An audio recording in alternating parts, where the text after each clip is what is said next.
All right. How's everybody doing out there? Welcome, welcome. Please do me a big favor. I had a family function I had to square away, and so I am not in the office. I am en route there. So we are going to have to do this. It is very hot out here.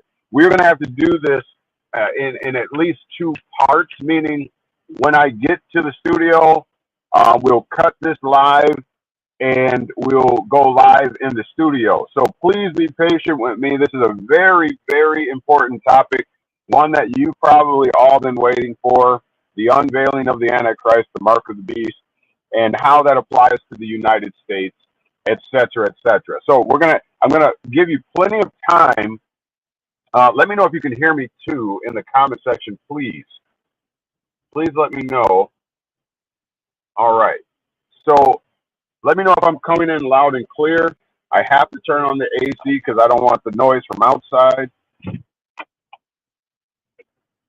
So let me know that you can hear me. So lots going on, obviously. All right. We can. Okay, you can hear. It's clear. It's good. It's no problems. The camera, it's a little crackly.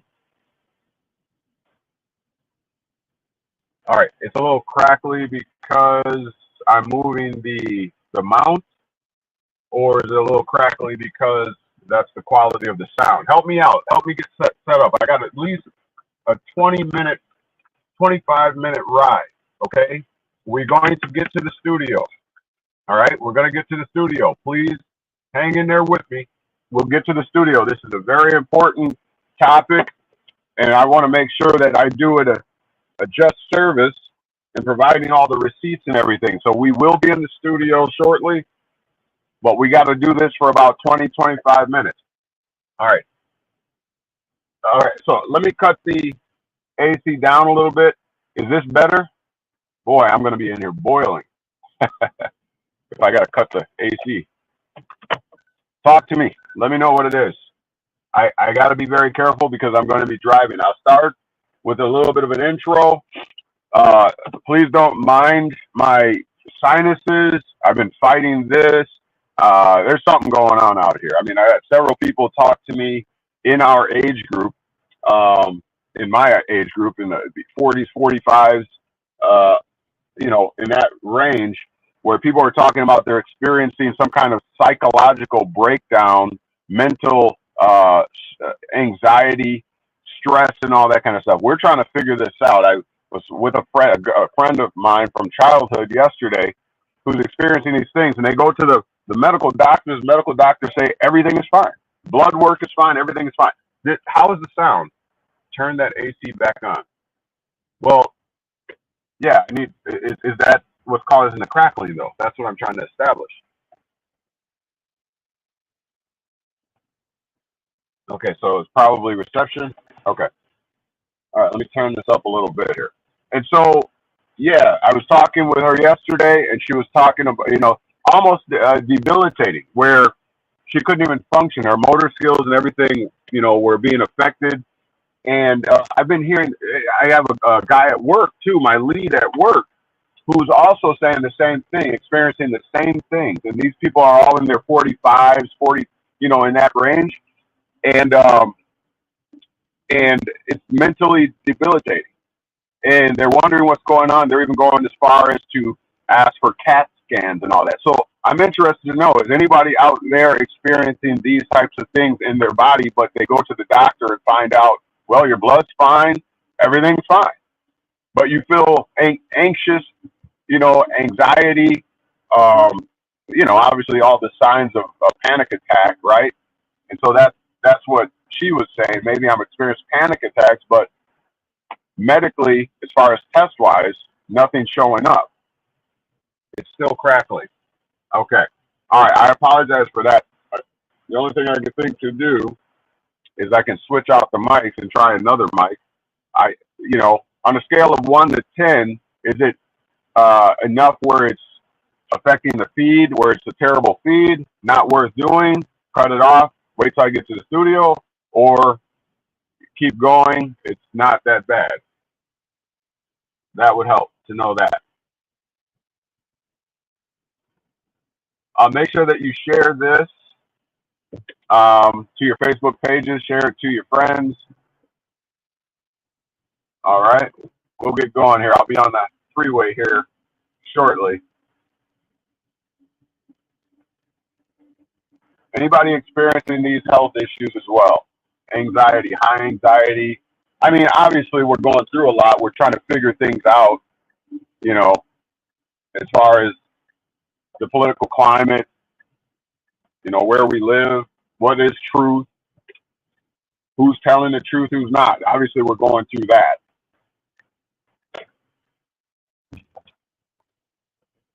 But is anybody noticing anything like what I'm speaking of? Try the phone, Mike. Okay. All right, I can do that. I can do that. Give me one moment. Driving through Brookfield, Wisconsin, about 20-25 minutes to the west of my abode. Give me one minute. I'll switch to the other mic and see if that works. Give me one moment. Thank you for coming in. Make sure that you hit that thumbs up button coming in. This is going to be a very important topic. Please share this to your Facebook. We are on the road for about 20-25 minutes. I'm making my way to the studio, and you know, we'll have better quality sound, and I'll be able to pull up the receipts and everything. This is a very important topic, a very important disclosure. Apologize, I had a family function. Let me see if I can switch the mic. You tell me if this is better. I'm switching it. Let's see.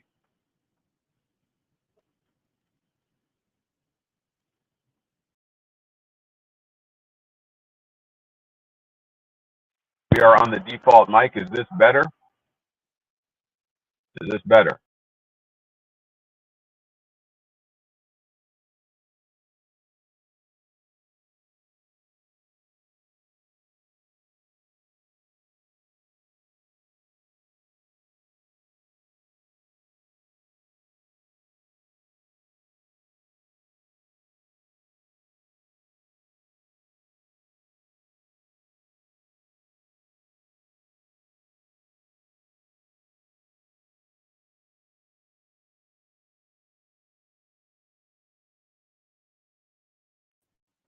Is this better? Testing 1 2. Is this better? Testing 1 2. Testing 1 2. Is this better? Keep talking. Lost your video though. Okay. We are on the phone mic now. Let me know if this is better. Or is this worse? Is the crackling still there? Can you hear me better? Am I better quality of sound? All right, it's about the same. All right, so it's still crackling. You're saying it's about the same. I wonder, is it peaking? Is that why? Let's see. I'll turn down the mic volume, audio. It's probably peaking. Let's turn it down to here. All right, turn down the microphone. Is this better? It's not as bad. Okay, is this better? Is it not peaking anymore? Testing 1 2. Testing 1 2. Is this better? Testing 1 2. Testing 1 2. We will be in the mic short. Excuse me, in the studio shortly. All right. Is this better? Is this better? Testing 1 2. Is the audio better? Can you make out what I'm saying better? I know, BB Productions. I know you're on the road, so be careful as well. It's still a little crackly, but more tolerable. Okay. All right. So as long as you can hear me, that's what counts. So yeah, like I was saying, people are experiencing some psychological and mental issues, and we're not sure why or what's going on. But we need to collaborate and discuss this so that we can see if it's something that is being afflicted upon a particular demographic, or if this is something we're eating, some food, or is it a signal or something? You know, we used to talk about the Wi-Fi signals and all that kind of stuff. They obviously have an effect on us, all right? Obviously. All right, but I digress. Today's topic Okay, let's see here. Just bear with me. Please share this. Okay. All right, come on in. Make sure that you hit the thumbs button as you come on in. I'll be in the studio in just about 20, 25 minutes. I figured we'd get on here and just kind of prime the pump a little bit in discussing the Antichrist and the mark. Hopefully you've been following along. I think for the last 2 weeks, 2, 3, maybe 4 weeks, we've been covering it. And so I wanted to really provide those receipts for you, improving what I said about the mark of the beast. So I'll be pulling up receipts once I get into the studio. Appreciate your patience. All right. And so I'm also going to be showing you, I cited to William Blackstone. I did some digging into William Blackstone this week, and I wanted to make sure that he was a reputable source. Well, come to find out that William Blackstone, I cite to the laws, the treaties of on the laws of England, and he is the author of them. And he was not only a legal philosopher, he was also a jurist and a justice. And so he's more than competent, is my point. And the United States Constitution and its laws, as well as the laws, are based on those laws, that treaties that he authored. And I'll show that to you. I'll show the influence that those treaties have had as far as the foundation, as far as going to the foundation of the United States and its government. And so you'll have that,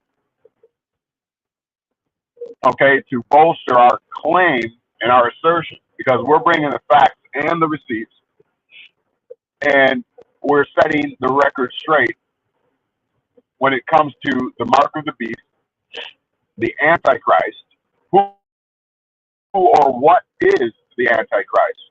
And then we're going to need to answer the question, why play this game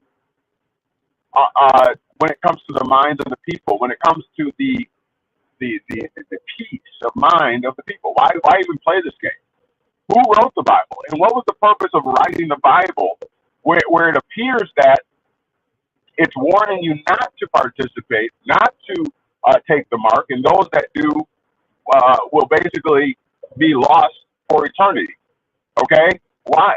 If the elitists, the Elohim, the sons of God, are the ones who are basically inflicting the world, or with all these turmoil and wars and rumors of wars and all that, why would they, having all that control and all that power, likewise warn through the scriptures, warn us of a mark and the Antichrist, right? Because obviously they control the narrative.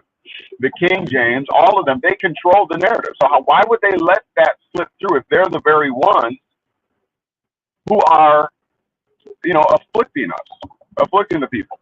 Why would they do that? Why does that make sense? We need to answer that question, and we will. We will. Okay, all things will be disclosed, all things will be uncovered. All right, it's high time. As you know, this is the age of illumination, right?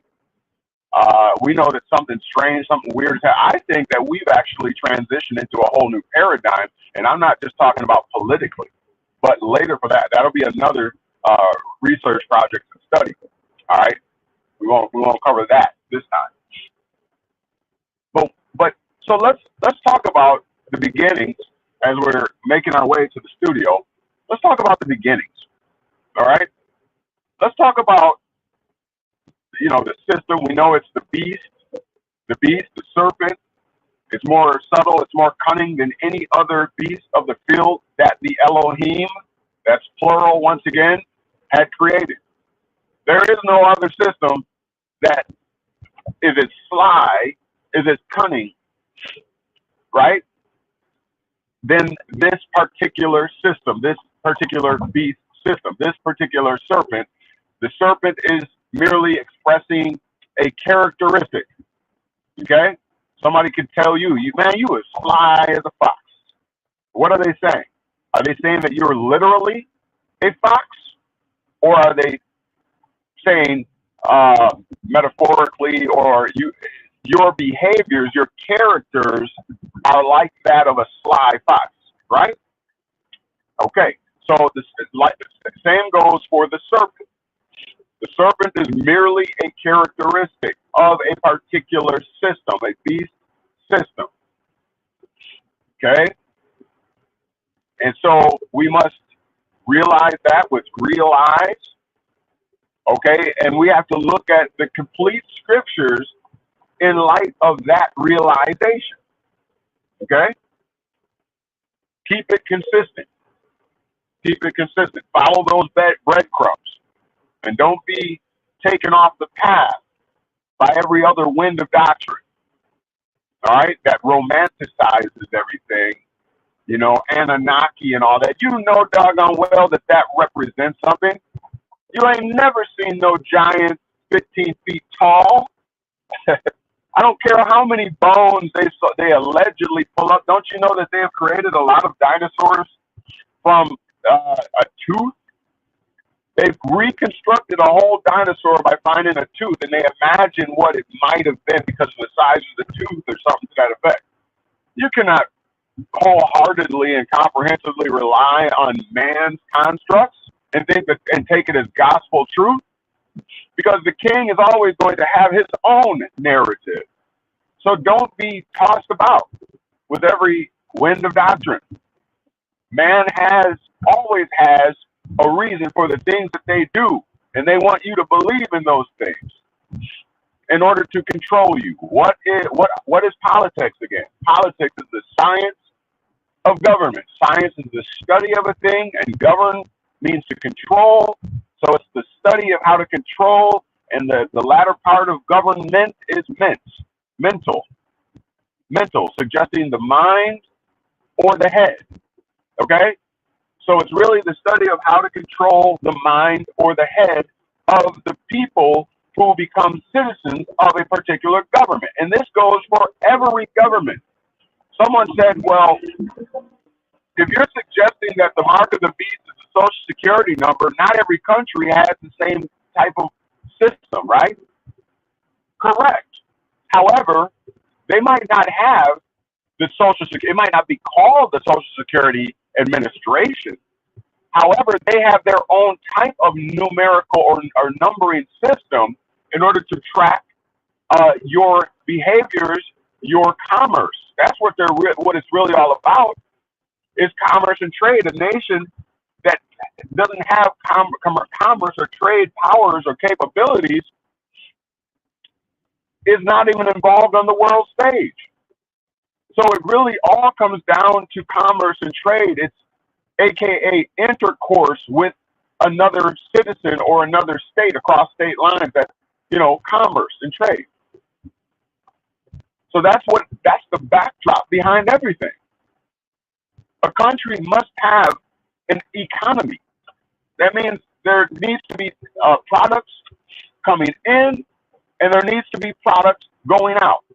And if there's more products coming in to the country, like the United States, than going out, that country, like the United States, will run a deficit. Okay? Because you're buying up a bunch of things from other countries, but you're not exporting, so nobody's buying your product. So you're only spending and not making any money. Does that make sense? Are you picking up what I'm putting down? Okay, so we're talking about the foundation of this system. All systems, matter of fact, but we will be specifically talking about the one that you are most interested in, which is the United States system. Okay, and I contend, breaking up. Okay, stay with me. Stay with me. Thank you for being here, Terry Camp. Thank you for being here, Heather Bell. Long time no hear from. A very important topic. Please excuse me, my sinuses. Yeah, it's been a mess. But anyways, we will be in the studio shortly. Please bear with me. We will be there shortly. All right. Hopefully, Beth will be able to warm up the systematic engine for me. If not, that's fine. I'll get it when I get there. All right. So I understand that it's breaking up a little. Please bear with me. We will be in the studio shortly. Thank you all for your patience. And so let's just get that understood. Let's just get that straight. That the purpose behind it all is commerce and trade. That is the basis. For the love of money, what will you do? What would an individual do? What would a king do to become the most powerful, the most affluent, the most powerful, the most affluent? What would they do is the question. And so that's what the consideration needs to be in discussing all of these issues and topics with the Antichrist, the mark, and all that kind of thing. That's the consideration. It's economy of the nation. Okay? Now, again, this particular beast that the scripture alludes to from Genesis all the way to Revelations has specific characteristics. In Genesis 3:1 says that this particular system was more cunning and more subtle than any other system, beast, that the Elohim. This is suggesting that these systems are created by men, as you know, so it's consistent. These systems are created by men, kings, emperors, founding fathers. All right? And so, why does it go to those lengths to describe and say that this particular system is more crafty, cunning than any other system? How might a system be more cunning and crafty than another system? Maybe they figured out a way to connive, to create obligations upon you by or through the signing of contracts. We're talking about a particular system. You ever heard of American jurisprudence? American law, the American law system? Who do you think wrote the United States laws? Who writes laws? What governmental body writes laws? There's three to choose from. It's not the judicial branch. It's not the executive branch. What branch of government writes the laws? There's one left. Yes, that would be the legislative branch, aka the Congress for the United States. There might be a dead spot here. Please hold on. We're almost there. Almost to the studio.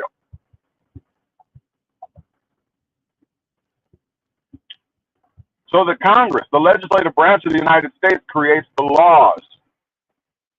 And obviously it's made up of mostly bar attorneys, right? The legal system. bar attorneys, the legal system. Now, let me ask you a couple questions. Would you say that the legal system, the bar member, the constructors of law and laws are cunning, subtle? Would you say that they are using art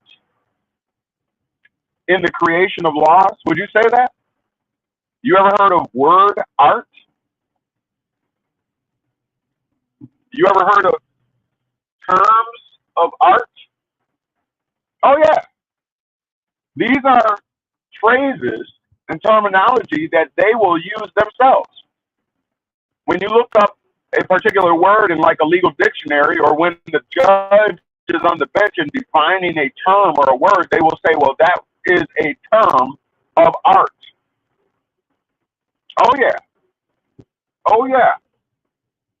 So, talking system describes it as the most cunning, the most subtle beast of the field. Subtle suggesting artistic. It even uses that term in the scripture. Genesis chapter 3, verse 1, actually means, if you look up like in the concordance of that term, subtle, it actually means technology. It comes from the word techne.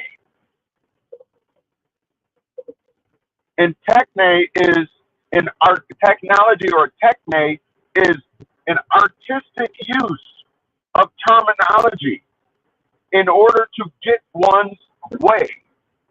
So you're tricking someone, being sly like a fox.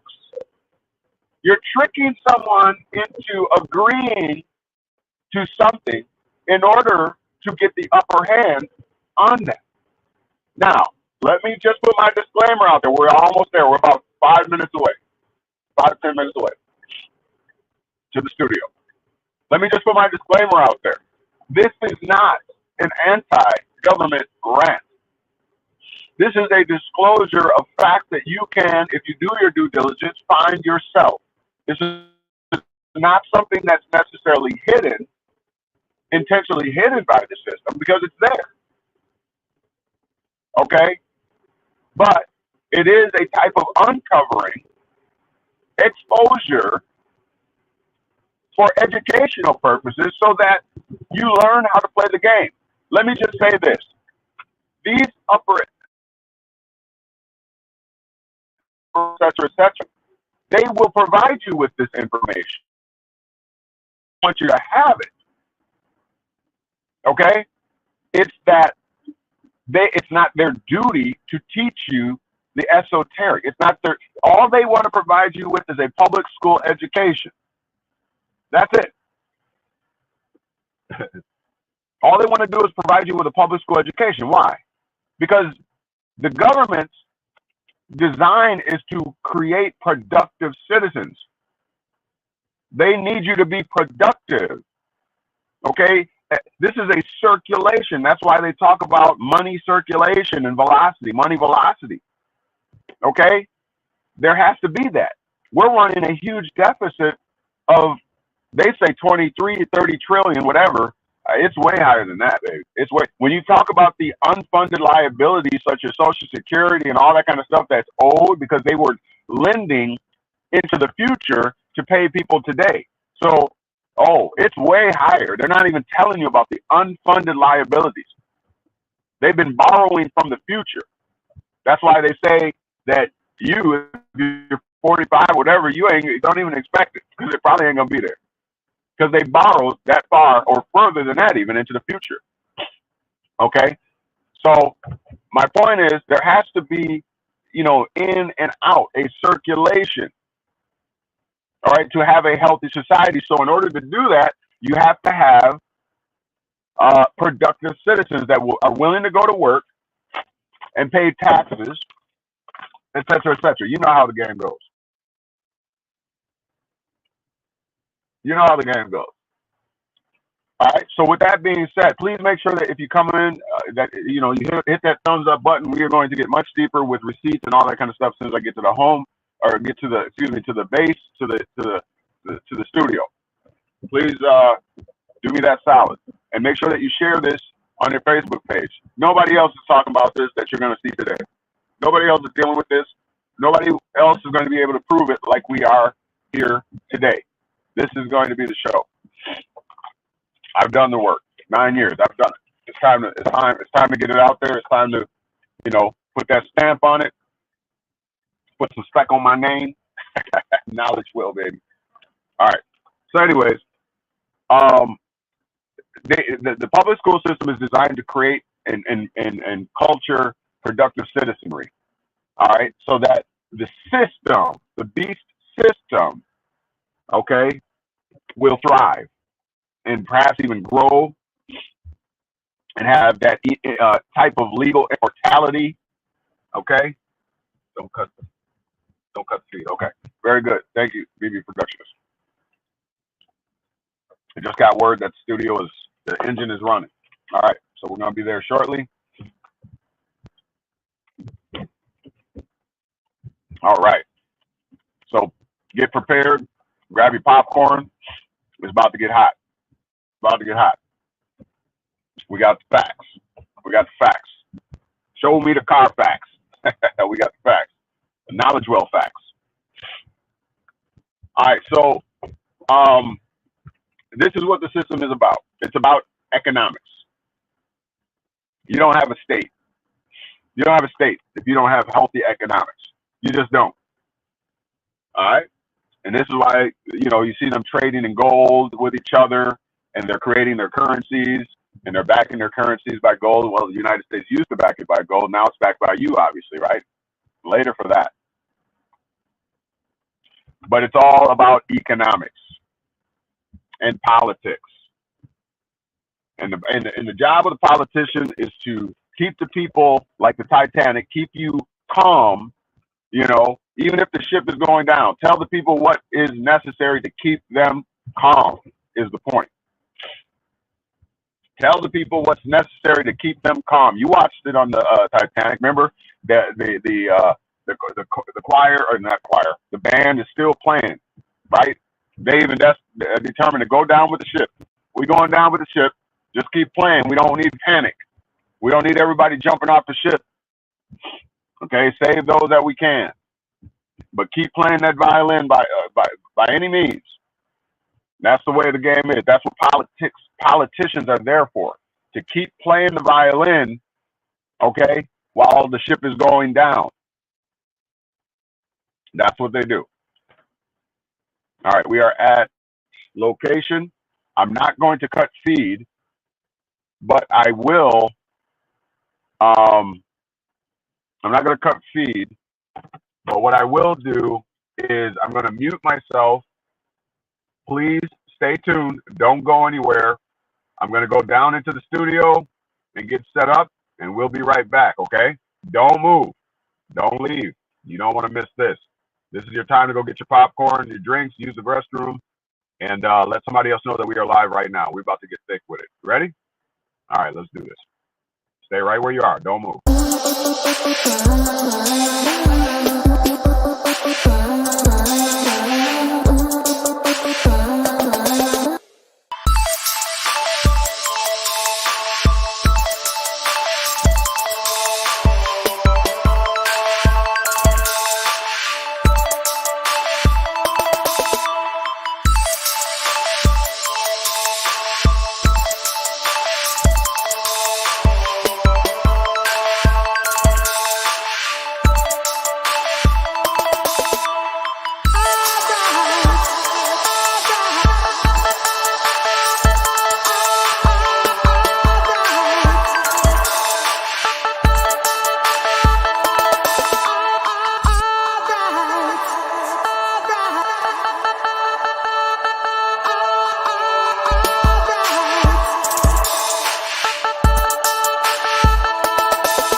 We're on.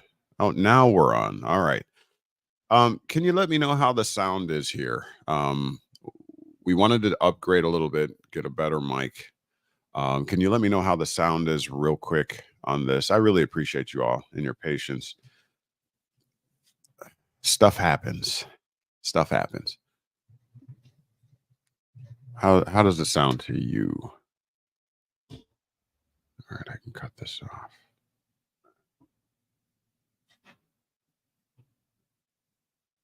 Testing 1, 2. Can somebody let me know in the comment section? I'm not. Oh, sound is amazing. All right. Thank you. So there's no echo or anything? Testing 1, 2. Testing 1, 2. Testing 1, 2. How can you hear me now? Crisp and clear. BB Productions. Can you hear me now? I don't. Okay. All right. Let's go with it. Is a weird echo in here. So I guess I got to do some more fine tuning. I'll have to get used to this. No echo, reverb level is great. No echo. Thank you, Joseph Hansen. I really appreciate you for that. Thank you. Are y'all ready for this? Are y'all ready? All right. Let me take a minute to breathe here. Make sure that you share this to your Facebook page, your Instagram, whatever you got to do. I really appreciate that. We'll get this straight. We'll get this straight. I want to thank, let's see who's all here. Let's see who's all here. So we know BB Productions is in the house. Thank you for being here. Happy July the 21st, 2024. It's 12:09 p.m. Central Standard Time. Happy Day of the Sun. This will definitely be a day of enlightenment for everyone with facts. Who else is here?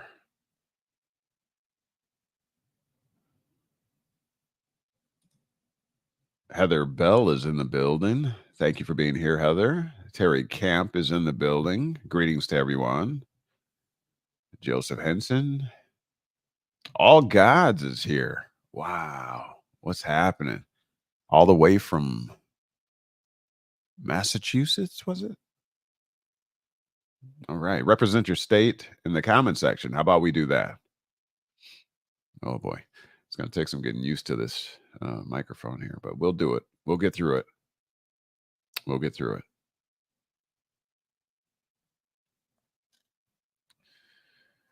All right.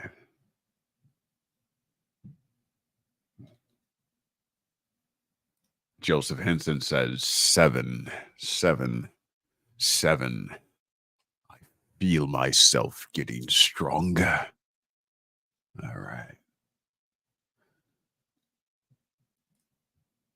All right. We got Wisconsin representing. We got the GA in the house. Where'd you go? There you are. Georgia's in the house. Terry's in GA. Joseph Henson, Brooklyn, Maryland. Wow. All God says clear. Awesome. All God says 7, 7, 7. I feel myself getting stronger. Joseph Henson says from Washington, D.C., 5th generation. Awesome. Very cool. I visited out there once by way of Virginia, Leesburg, Virginia. Went out that way. It was interesting. It was an interesting time, like being in a whole different world. Absolutely. All right. Anybody else? Anybody else? All right. So what I want to start with, all right, let me make sure I shared this. What I want to start with is to give you that backstory on William Blackstone. So if anybody comes at you and says, man, that's BS, where'd you hear that from? At least you can take them to the facts, the KnowledgeWell facts, right? And say, no, it's actually factual. All right, one moment here.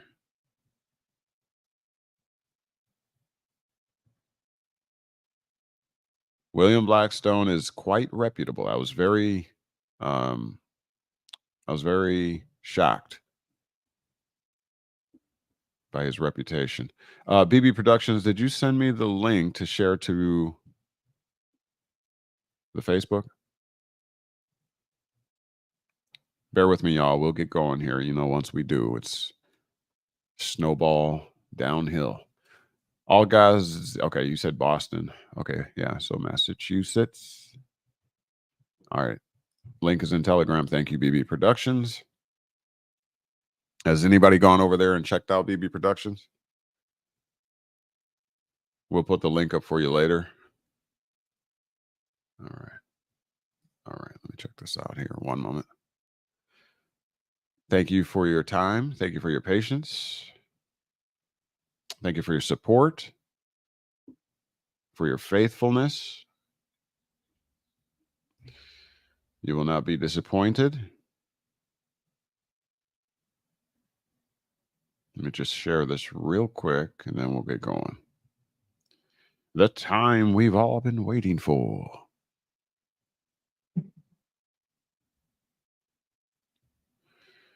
BB Productions is a way you can share to the Instagram at all. This one's very important. I got 6 people watching. I got 3 thumbs up. At least that's what my monitor says. It might be wrong. I don't know. I'll add one myself. All right. Let's get going.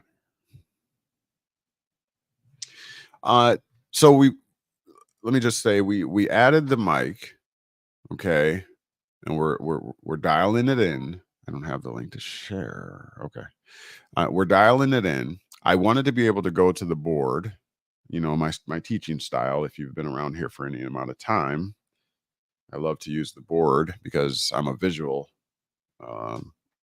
learner.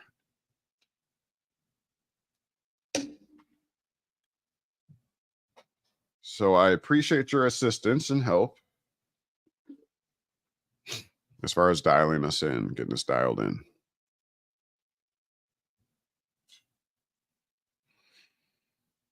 All right. So with that being said, let's get going. Let's get going. All right. First thing, let's look up this character.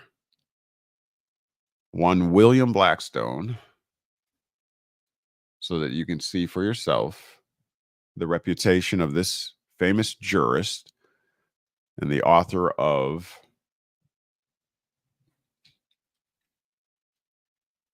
the Treatise on the Laws of England, or commentaries and treaties on the laws of England. So William Blackstone.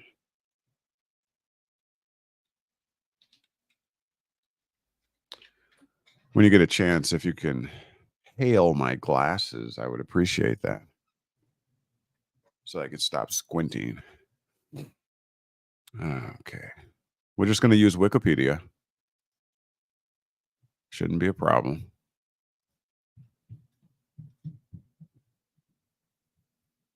All right. I noticed also last week,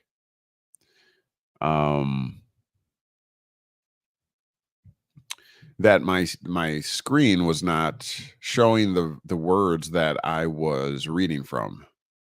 So I had the wrong screen up. Please don't hesitate to let me know in the comment section that is happening. If you don't see what I'm reading from, it's very important that you do, okay? For fact purposes.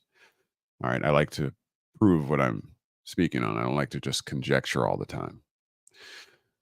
So if you don't see what I'm reading from, please let me know in the comment section. I will take no offense to it. All right, let's get going. Testing 1, 2. Okay.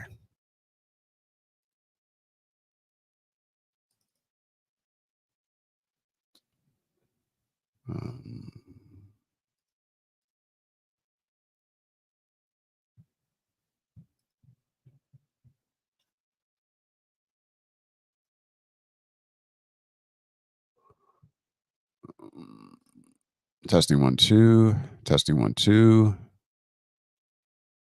Oh boy. Yeah, that's it.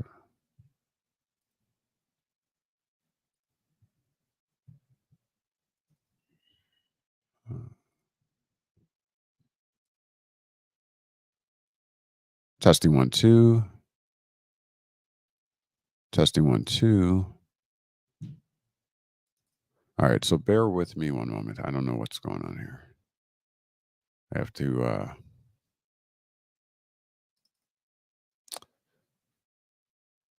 to program this microphone real quick into the internet. Oh. Stay with me one moment. All right, so there we go. All right, we're back. Okay, thank you for that. And okay, all right, so let's get going. Here's William Blackstone. They even have a picture of him up here for you. Sir William Blackstone wearing the infamous wig. All right. Let me lay the foundation. This is my teaching style. Please bear with me. All right. You won't be sorry. All right. So Sir William Blackstone, 10th of July, 1723 was when he was born. February 14th, 1780 was when he transitioned, according to the record. You know that the United States was established 1789. All right, the Constitution as well. So just 9 years before that. All right, so it was an English jurist. Okay, what's a jurist? I'll do you that solid. A jurist is a person with expert knowledge of law. This is very key, y'all. This is going to be very key. I'm not doing this for no reason, okay? Because I don't want there to be any way that anybody says what I am showing, what I am teaching here is false. They will not be able to do that after today. I assure you of that. Okay. So just bear with me. We build from the ground up. So he was a jurist with expert knowledge of what? Law. He was someone who analyzes and comments on the law. This person is usually a specialist legal scholar. What kind of scholar? Legal scholar. Okay. Mostly, but not always, with a formal education in law, a law degree, and often even a legal practitioner, a practitioner of law. Okay. This is him. This is the guy that we will be basing our assertion on. The one who ultimately, the founding fathers of your United States referred to his treatise on the laws of England, where a lot of our laws came from. All right. This is how. In the United Kingdom, the term jurist is mostly used for legal academics, while in the United States, the term may also be applied to a judge. Okay. All right. So this is who we're talking. This is who we're referring to. All right. Let's get back here. One moment. So he's a jurist.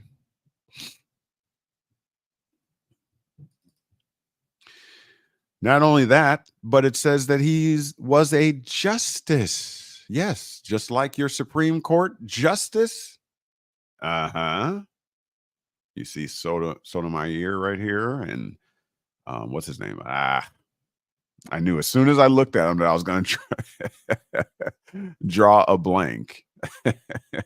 I knew it. I just knew it. You see, I believe this is, which one of the Alito? One of these, I believe. I forget which one. I want to say this one is Alito, Justice Alito. The one that overturned Roe v. Wade. Yeah, I think that's Justice Alito right there. Thank you. Scalia. No, Scalia is passed. Scalia was, I believe, unalived, but later for that. All right, so he was a justice. This is William Blackstone, and Tory politician. What's Tory politician? Okay. Let's see. I'm just laying the basis so that you know that this is reputable. What we're going to be citing to Tory party reader. Okay. For the modern British party, popularly known as the Tories. So a modern British party. Okay. See, Conservative Party. Okay. I don't think we won't go that deep into that. Okay. Just so that you have the facts regarding the guy that we're going to be citing to. Okay, so noted for what? Commentaries on the laws of England. That's what we're citing to. So far, everything is in alignment and everything is consistent. Listen, which became the best known description of the doctrines of English common law. Sound familiar? Okay, it's the body of law. Common law is the body of law created by judges and similar quasi-judicial tribunals by virtue of being stated in written opinions. Okay, enough said. Born into a middle-class family in London, Blackstone was educated at Charterhouse School before matriculating at Pembroke College, Oxford in 1738. So Bachelor of Civil Law degree. Okay, and so on and so on. I'll let you do the rest of your research in there. I just wanted to prove our source is reputable. That's the point. All right, let's move on. All right, so in review, can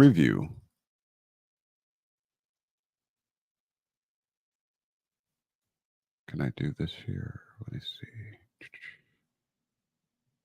In review, let's go over those commentaries really quick, just for people that might be new. Okay. So this is that author that we just went over. All right. And he's talking about in his commentaries, this is the book of the first, chapter 18, and it's talking about the rights of persons. Okay. You see that there? Let me see here. Rights of persons and the rights of corporations, which are categorized as persons, as you know. Okay. We have hitherto considered persons in their natural capacities. Okay. So talking about the human. Okay. A human is also known as a person. All right. In a natural capacity. And have treated of their rights and duties. But as all personal rights die with the person, meaning when a human dies, his or her rights die with them at this particular juncture. This was the consideration. Okay. And as the necessary forms of investing a series of individuals, one after another, with the same identical rights, meaning your successor should inherit your estate. And at this point in time, considering that you should inherit also the rights of, were you a free man or were you a slave, a servant, a bondsman, a bondservant, or something to that effect, when your patriarch or matriarch died? Okay. So when considering is what they're saying, what they're saying is when considering how those rights fall upon the successor. All right. This is what they're saying when it comes to a human person. Okay. The necessary forms of investing a series of individuals, one after another, with the same identical rights would be very inconvenient, if not impracticable. Right. So this is what they determined. The aforementioned, as I told you in last week, the aforementioned part of this paragraph is speaking to the natural considerations of a human being, a human person. And now the second half is the remedy they found to deal with the problem of when a person, a human person dies, their rights die with them. So they didn't hand down anything. That was very key and very important. So the second half of this is now describing the legal remedy that they came up with to address that issue. Here it is. It has been found necessary, when it is for the advantage of the public, to have any particular rights kept on foot and continued, to constitute artificial persons who, this is why, this is the reason, who may maintain a perpetual succession, meaning the rights of this artificial person. All right. This thing can hold those rights that devolve upon it from a person passing on, meaning I amassed wealth and riches and homes and land during my 80 to 90 year life or whatever. And now I cease to exist. I transition. And now I can put my products, my items, my estate into an artificial person, like an estate or a corporation. These are all artificial persons. And therefore, my successors, my children, my inheritors can access those even though I'm not here anymore. You picking up what I'm putting down? This is the consideration. They created these legal artificial persons of law so that you can bank your things and know that they're secure there, even though you humanly transition. Too easy. Not only for perpetual succession, so that you can hand things down perpetually, right?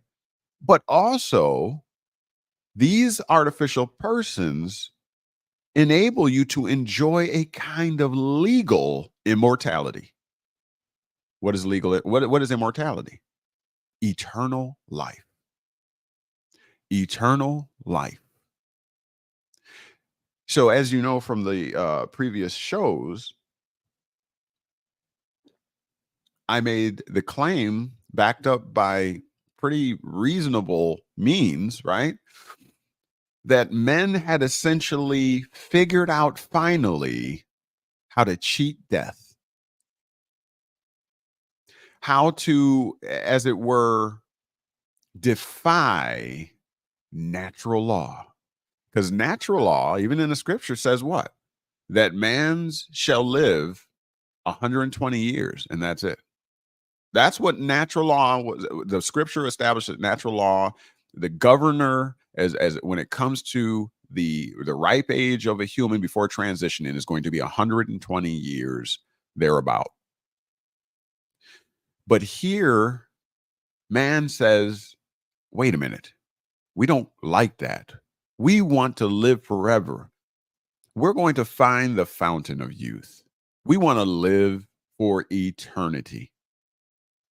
We shall defy the laws of nature. And what is sin? What is the definition of sin? The definition of sin is a moral wrongdoing, meaning to disobey, to not comply with the laws of nature. If the law of nature says that your life expectancy shall be 120 years, and you say, no, it won't, it's going to be eternal life. If that is your position, then in accordance with scripture or in accordance with natural law, you are in violation. And therefore, that is categorized as sin, which will separate you from God, which is the source. The source of what? Natural law. This is the way it works. And so what man has done, the elitists, the upper echelon, the Elohim, the gods, what they've done is defy natural law by creating artificial persons. Hey, God, the source, natural law, we can mimic exactly what you do. We can be just as powerful, just as conniving, just as wise, just as cunning. Remember the story, the parable, the legend in the Garden of Eden, right? Where they had determined, after lusting upon the fruit with their eyes, after lusting with their flesh, after after allowing the pride of life, right, to lure them into doing exactly what they were not supposed to do. After all that, it says that their eyes were opened and they saw like gods, right? They became like gods. Which gods? The Elohim, the elitist, because their eyes were open. They had done their research. They had read the books. They got their law dictionaries. And now their eyes were open. Sound familiar? Are your eyes open because of the research and study you've done? Are your eyes open because you have attended many of the KnowledgeWell media lives and we've uncovered things? Now your eyes are open. Now you have become like one of the Elohim, knowing good and evil. You still think it was a real snake talking to a real woman who belonged to a real man who were just roaming around naked in the garden? You still believe that that's literal? It's not. I assure you of that. And you'll see it as we keep going. You're going to see the demonstration that all of this was a contrivance. All of this is just the king, just an emperor, just the elite, the Elohim, right? Putting together these mythological stories, mythological creatures, Zeus, Thor, Poseidon, and what have you. It's the same old game. If you can see beyond it, that's where the true power lies. The truth will make you free. If you believe the lie, you will find yourself bound, not only in the mind, but eventually in your body as well. Okay? If you can be tricked, if you can be deceived. And this system is the most cunning, most crafty, more than any other beast of the field. Okay? Let's keep going. Where am I? So, because they have constructed these artificial persons, now through that, you may experience perpetual succession. You may have and enjoy, eternal life. Now, these artificial persons are called what? Bodies politics. That's what they are. Let me remind you, this is William Blackstone. He knows what he's talking about. He knows what he's talking about. In fact, let me show you this real quick.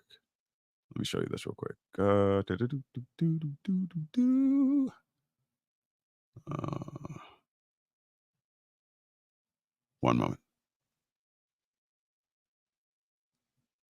I wanted to make the correlation.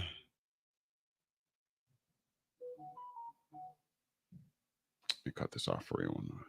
I wanted to make the correlation between the treaties and the United States.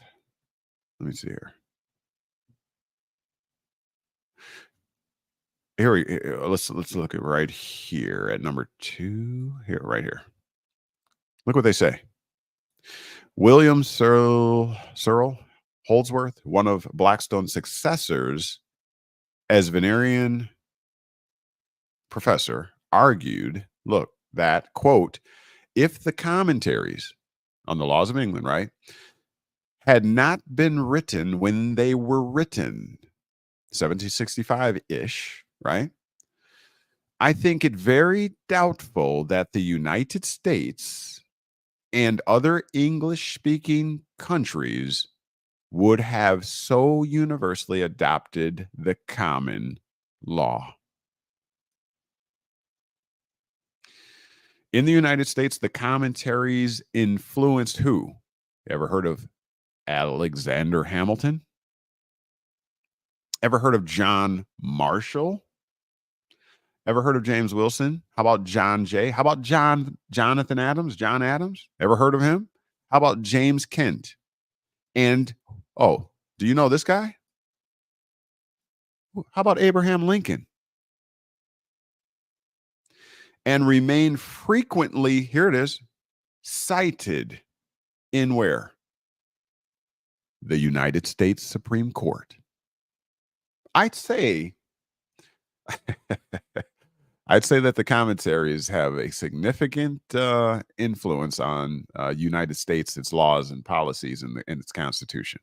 What do you say? Huh? We have a winner? All right. Just saying. All right, let's get back to it. So I think we're on a good footing. I would have to say. All right. So these artificial persons are called bodies politic. What's another legal term for bodies politic? Anybody know? Anybody know? What's wrong? Are we on that? We're not on the right one? Yeah. This is the feed here. Allegedly. Just making sure. Or are you Yeah. you monitoring on the phone? Yeah. Okay. Just making sure. Okay. All right. So everybody can see what I'm showing now on the screen, right? Make sure we're not having any technical difficulties.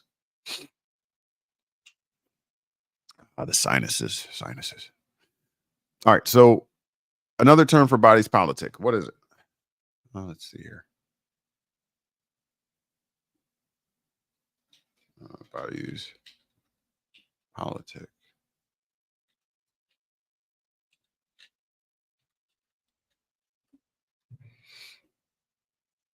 Let me share this here.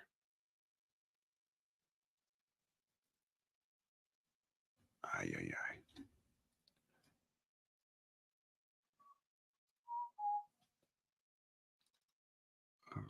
There you go. Body's politic. What is a body politic? Wikipedia says the body politic is a polity, okay, such as a city, realm, or state. There it is. That's a body politic. Considered, look at this term, metaphorically as a physical body. Are you picking up what they just put down? The body politic is a city, realm, or state, metaphorically a physical body. All right. So these artificial persons are also called cities, states. A metaphoric body, a metaphoric body. Joseph Henson says, corporation? Absolutely. Absolutely. Please make sure that you're hitting that thumbs up button. Appreciate you for being here. We had a rough start, but we're getting the rolling now. Absolutely. You're going to see in a moment. A body's politic. It's a metaphoric body. A metaphoric physical body. It's a corpora, a corporata. Okay, there's a little Latin in there. Or corporation, Joseph. There you go. That's what it is.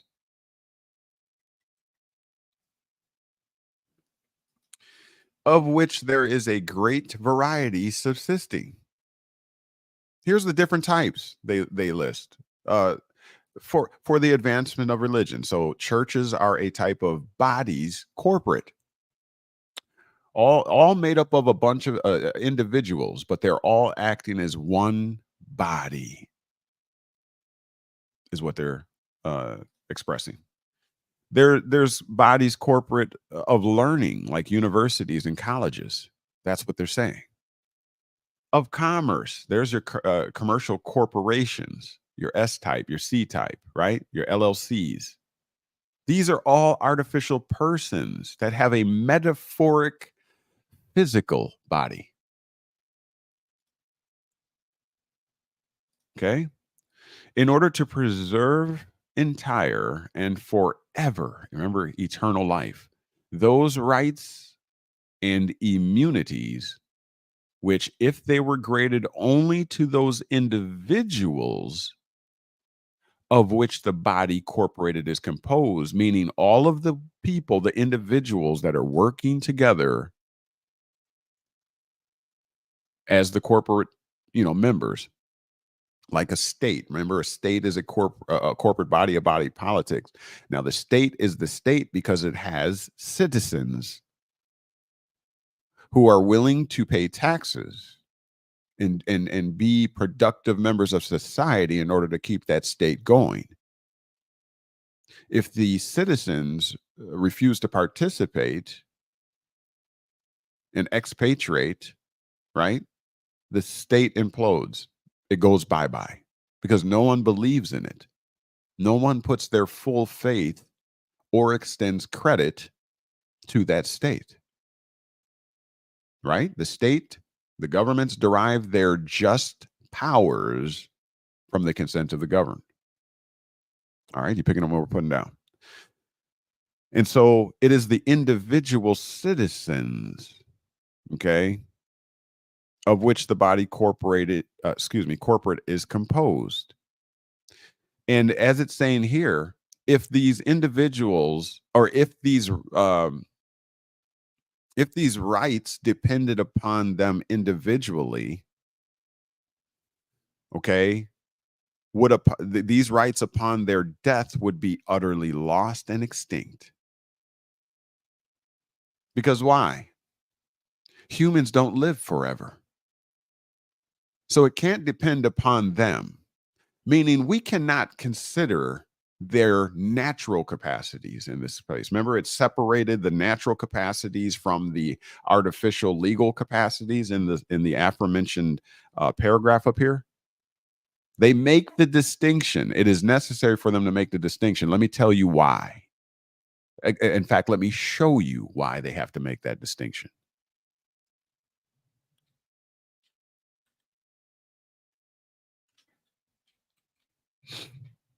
If we go over here to the U.S. House of Representatives website here, and they're discussing positive law codification.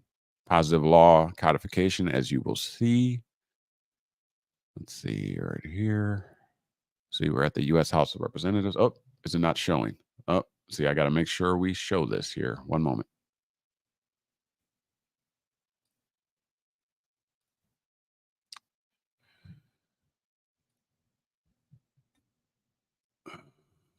All right, here we go. You see here,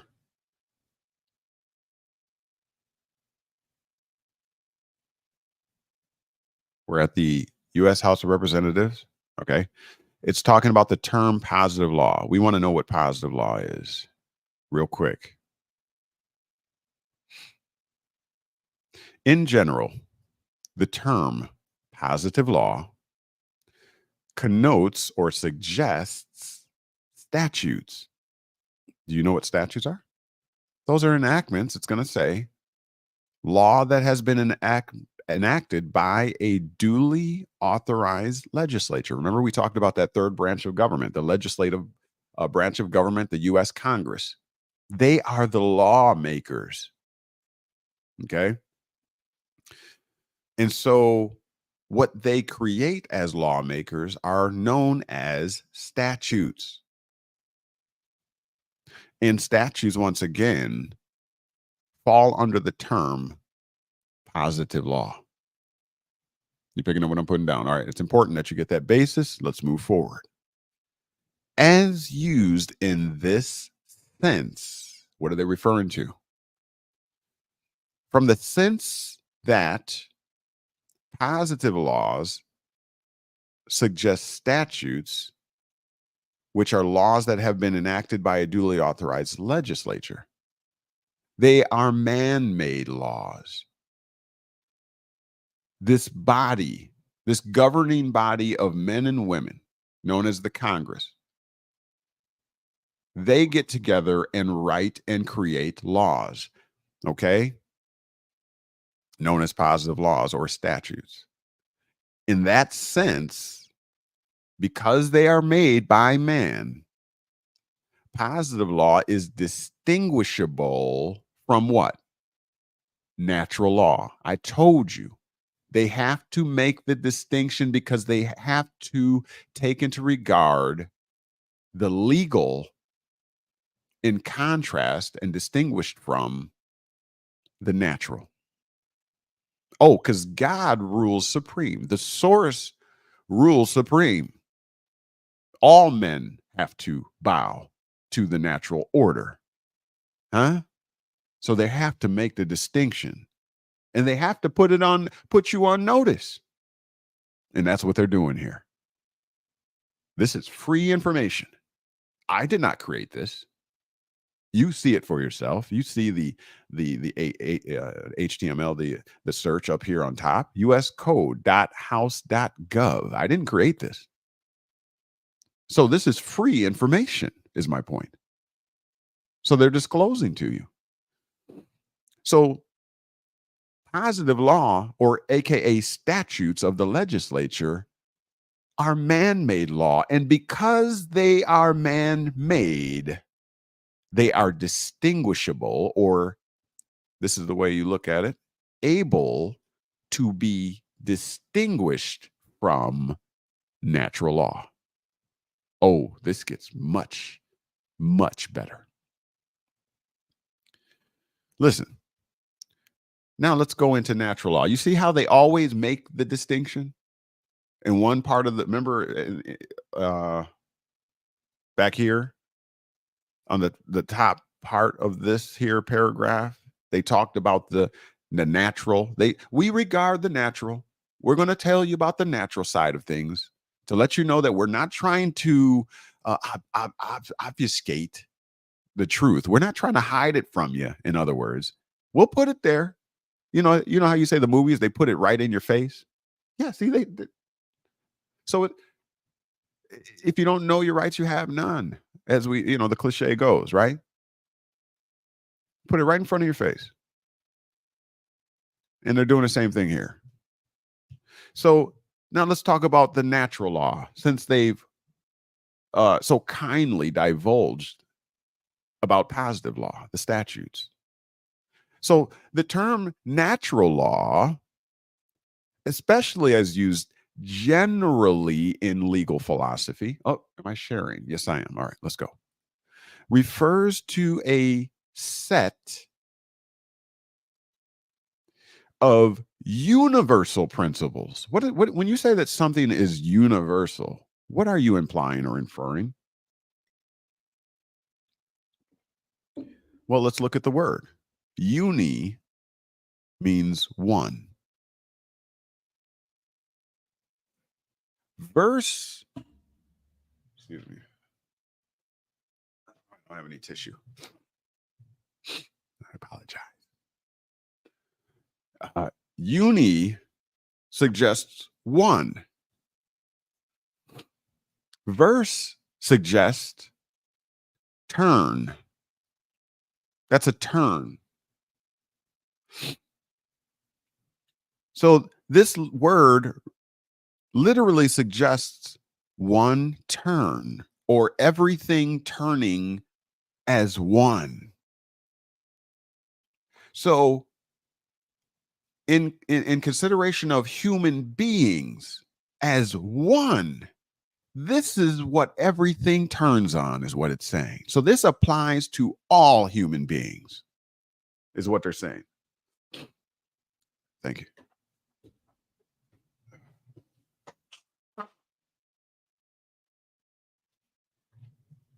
Excuse me. See how much I love y'all. Blood, sweat, or tears, rain, sleet, or snow. I'm doing it for you.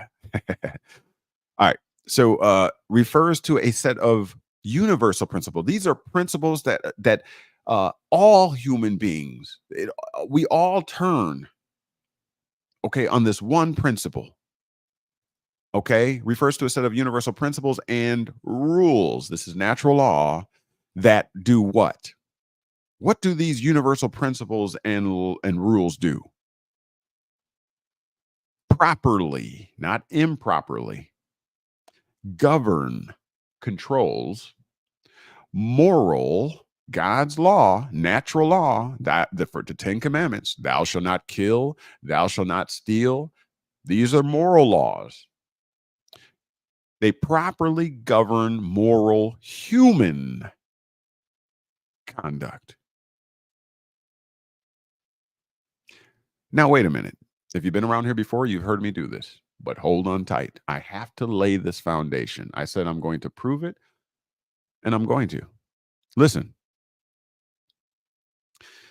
Didn't they say up here, in the first part, in the first disclosure, that positive law, man-made law, enactments of a duly authorized legislature, aka statutes, aka positive laws, are distinguishable or able to be distinguished from natural law? In other words, you should be able to make the distinction. You should be able to clearly see that these are not one and the same.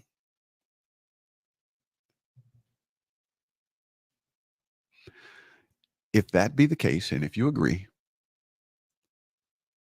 then what does natural law govern? Moral human conduct. Are you picking up what we just put down? If God's law, natural law, governs over human and human conduct properly, and it is distinguishable or clearly should be able to be distinguished from man-made law, they're not the same. Then what does positive laws govern? It ain't humans.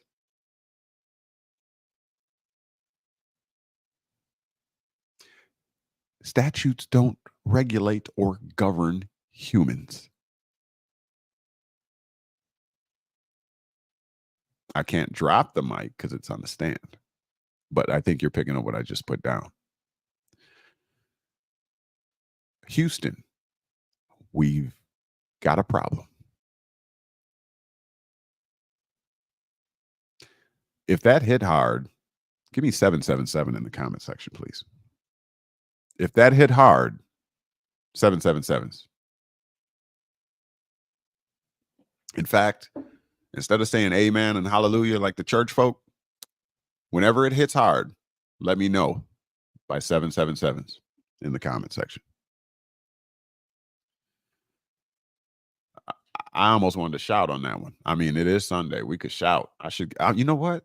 Okay, I know what to do. I know what to do. We're gonna have some fun. Terry Camp says 777. I feel myself getting stronger. If that hit hard, 777s in the comment section. Heather Bell says 777. I feel myself getting stronger yet.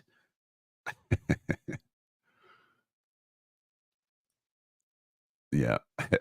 Please don't drop that beautiful new mic. All right. BB Production says 777. Joseph Henson says 777. I don't know if I can get any stronger at this point. All right, let's move forward. That one was hard. That one was hard hitting. Listen, y'all.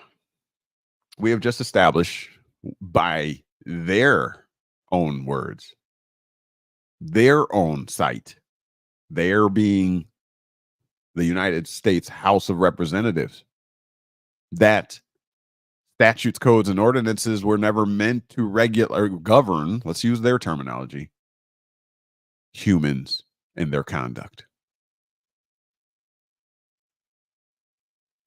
Who else says it like that? Who else does it like that? KnowledgeWell. All right, so let's go forward. So now we at least know, and I'm able to prove, that statutes in accordance with the House of Representatives were not intended to govern human conduct. Human functionality. We can't let that one slide. What is conduct? Will they give us human conduct? Let's see. Let's just see what they have to say about that. Human conduct. What are they saying that statutes do not regulate? Let's see. All right, I'm going to share here one moment. What are they saying? What are they saying? There's got to be a better way to do this, but for right now, we're in the thick of it, so let's go.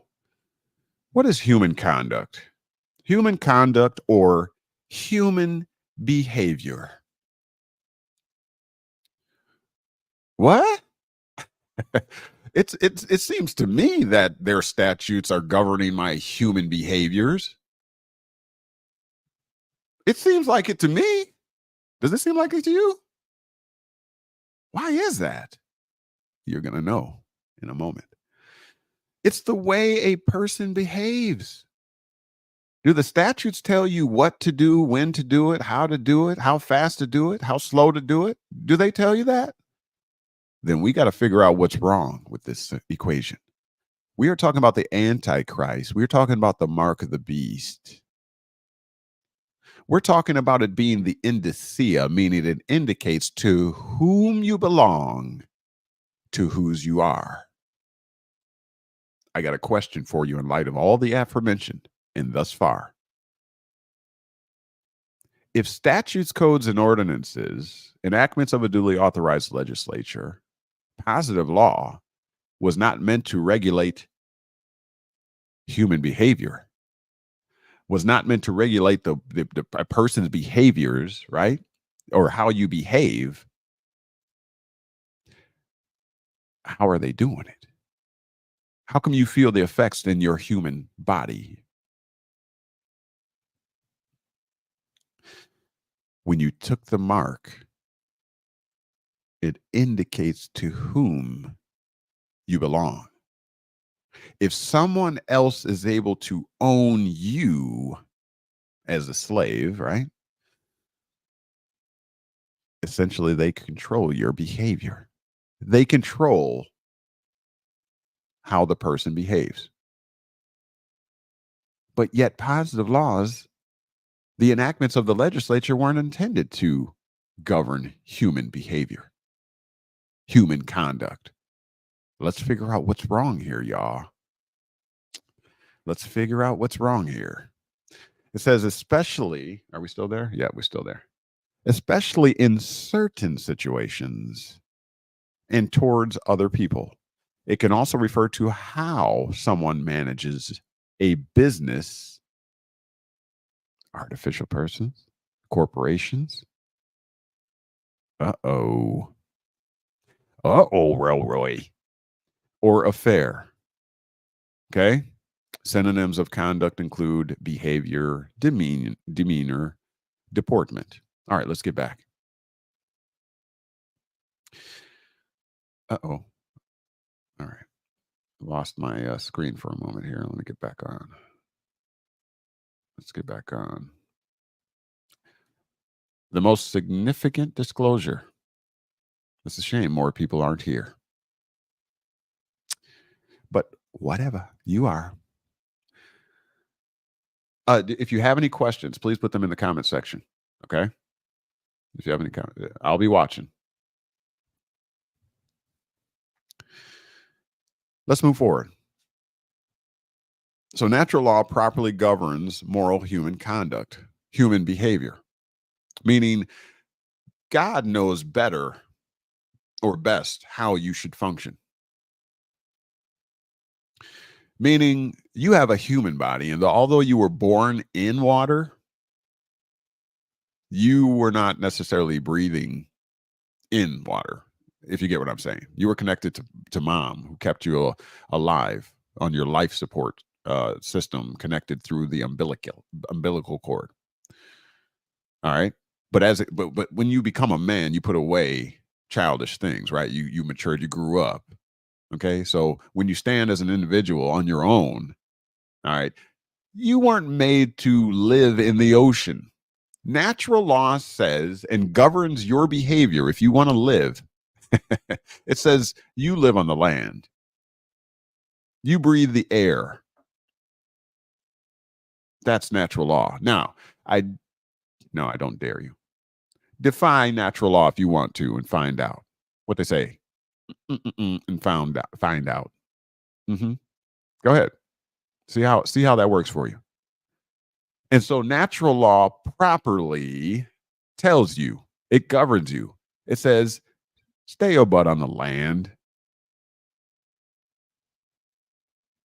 Doesn't it?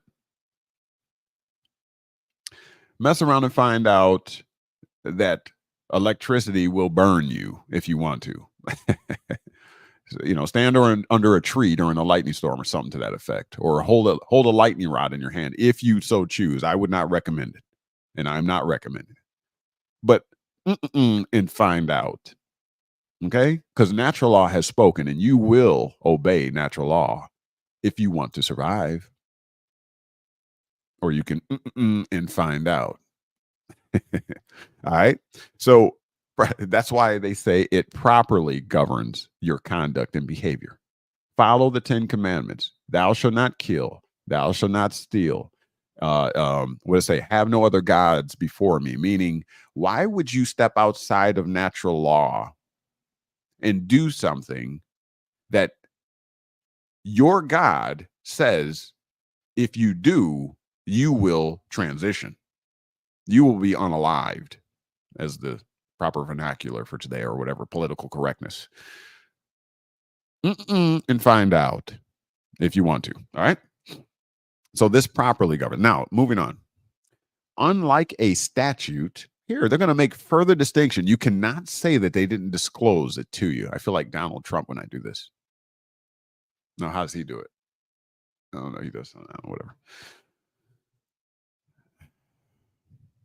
All right. So They're going to make a further distinction for you here now. Unlike statutes, what are statutes, class? Statutes are positive law, right? Enactments of a duly authorized legislature. Man-made law. So unlike man-made laws, natural law is not created by human beings. So they're saying that statutes, codes, and ordinances, or enactments of a duly authorized legislature, are created by human beings. You see the distinction? This is why you should be able to distinguish between them, lest ye be enslaved. Why? How do we know that? Because we just looked at what human conduct is. Natural law only governs human conduct, not enactments of a duly authorized legislature. Are you picking up what we just put down? Oh, this has to be drilled into us, y'all. We have to get this. Whom the Son has set free or made free is free indeed. I be a huckleberry. Oh yeah, I don't need to join any elite clubs. No, I don't have to be a high-ranking Mason, and I'm not. Just for full disclosure and transparency, I'm not. I study the books. I applied myself. I studied the books. I never was a video game individual, sitting around wasting my brain energy on that. I mean, they can make a lot of money. They make good money. So I can't really, they make a lot of money. But is that going to help you figure this game out? This is a game of politics, political game. This RNC thing that's going on, it's all a game. And only the ignorant and those who don't know the game or the rules to the game take it so serious as to do something that they should not do to politicians. And they're only wearing a mask. They're acting in a role, but some people will take it serious and to the extreme, right? And become terrorist or whatever, because they think this stuff is real like that. How's the feed? Let me see how the feed is. I don't know why the bars are dropping. Somebody's hitting me with one of them boom booms. Everything good? All right. Everything good. Hopefully. If it hits hard, give me that 777. Listen.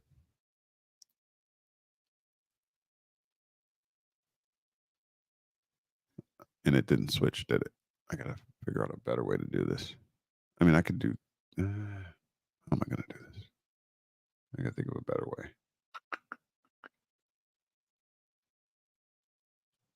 Bear with me.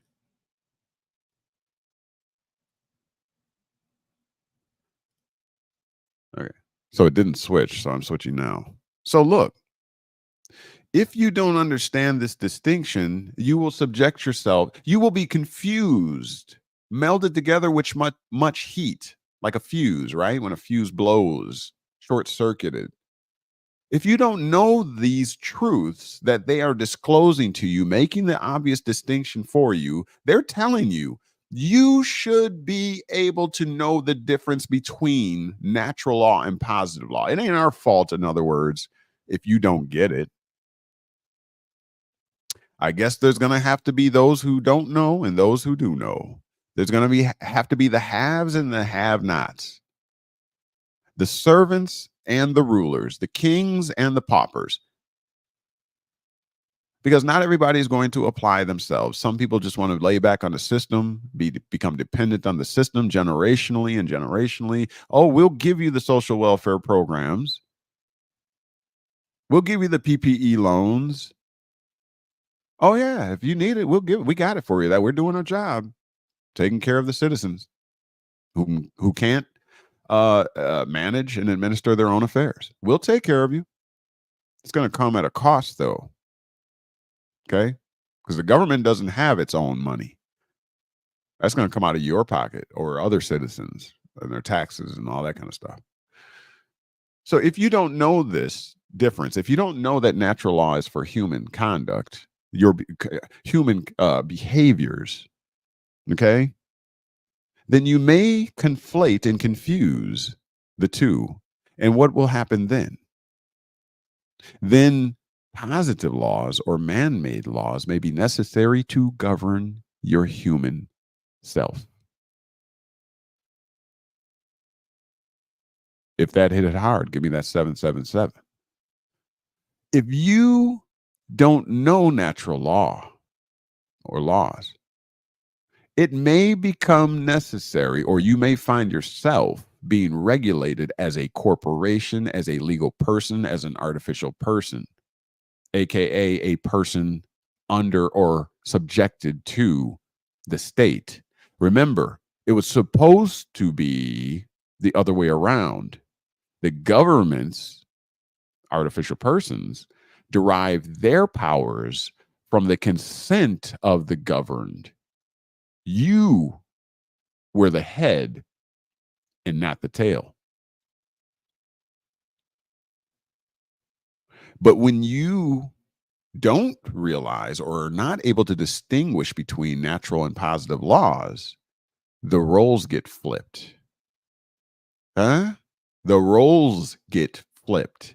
And now the corporations run you.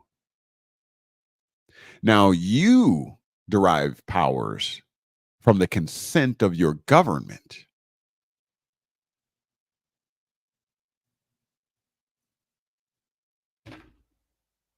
Sound about right?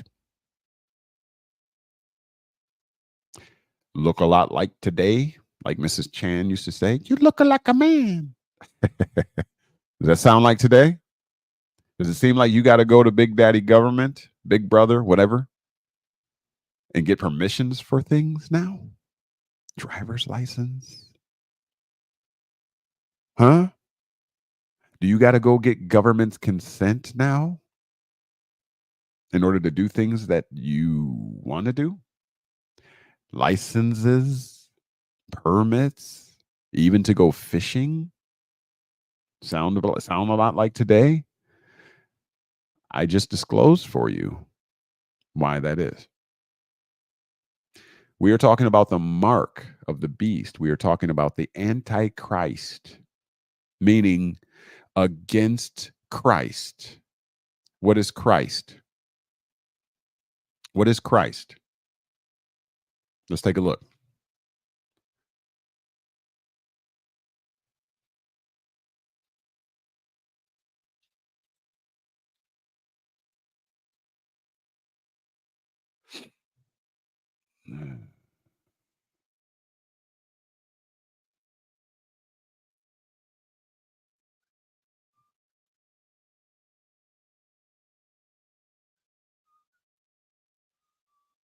I don't see any 7-7. I must be cooling off or something. That must not have hit hard. I don't see any other 777s. Last 7-7 I got was at 110 by Terry Camp. Where's the rest of my people?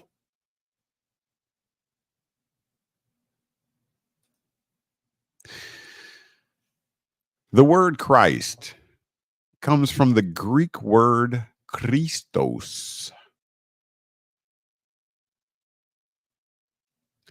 which means what? Anointed one. It is derived from the Greek verb krio, which means to anoint. Okay.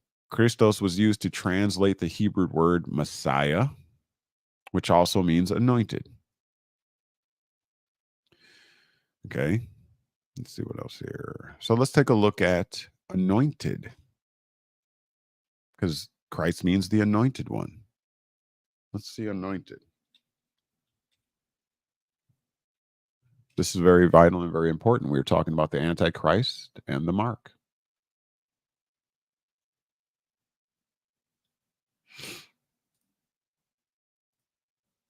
I told you we're going to prove it.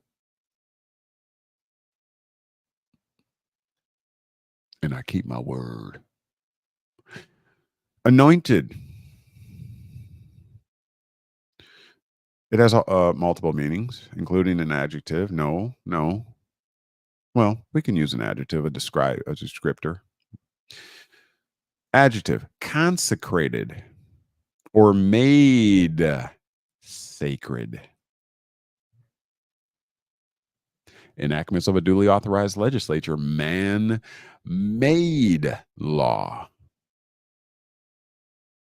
Not regulating over humans or human conduct or human behaviors. Here we see anointed is one made sacred. So who determined, when you're talking about Antichrist, so anti the anointed one, meaning against the anointed one, meaning against the one made sacred or held sacred. Well, let's keep going. The one dedicated to God, against the one dedicated to God. The one that is dedicated to the source. The one that is dedicated to that which from all things come up. Let's keep going. Against the chosen one by divine authority. Divine. Oh, don't get me started. I love this word thing. Don't get me started on divine. Divine is just divine is twofold profitable. That's all it is. Die meaning twofold, and vine is a plant, right, that produces a fruit for profit. So twofold profitable. That which is twofold profitable is by definition divine. So Antichrist is against he or she that is chosen by an authority that is twofold profitable. For example, in the New Jesus Christ is referred to as the anointed king, priest, and prophet. The word Messiah, which means anointed one, comes from the Hebrew. Okay, blah, blah, blah, blah. Let's look at the noun form of, this is very key, y'all. Oh, yeah. You know how we're going to bring it together. Stick in there. Legal definition of anointed. A person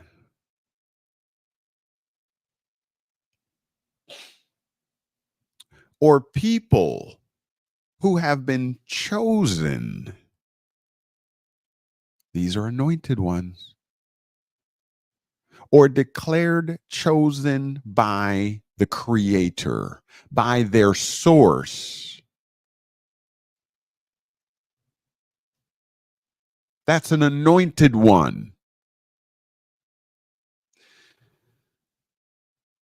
Okay, so look, let's get back. Where were we? Oh, come on, do that.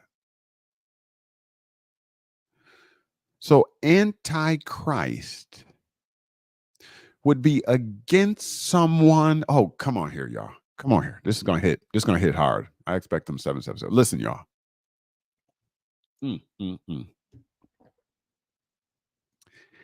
Antichrist is against a person or people that have been chosen by the Creator or from the source.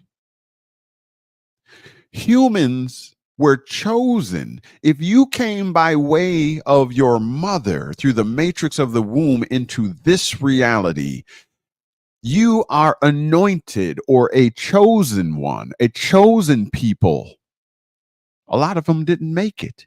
In fact, out of those billion of semen or seeds or whatever you want to refer to them as, you out of 1 billion are here today.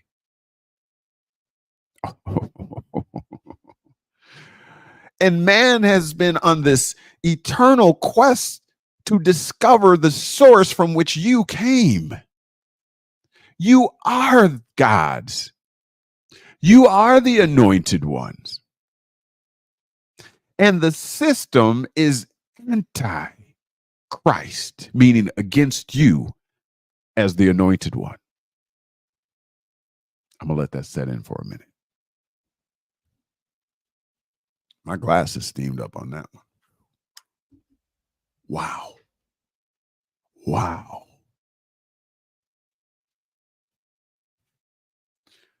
Wow. Antichrist is against your nature.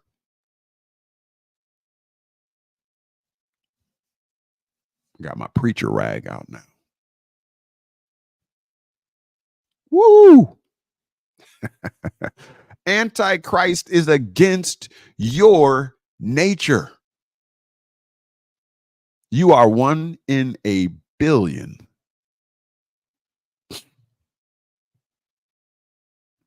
Let's keep going. Oh, was it not showing? Yeah, it was showing. Okay. Listen, y'all. Against the anointed one, a person or people who have been chosen. Many are called.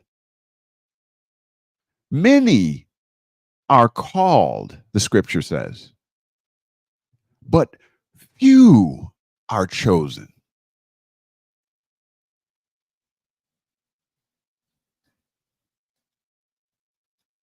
One out of a billion.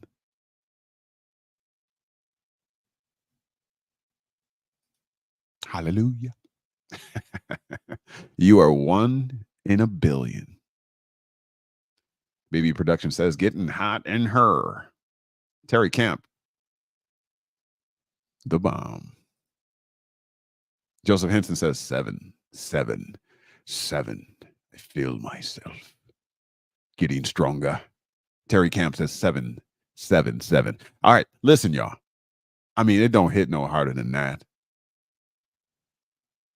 A system that is against you, your nature, the chosen one, 1 in a billion. Many of those sperm cells were called, but only you were chosen.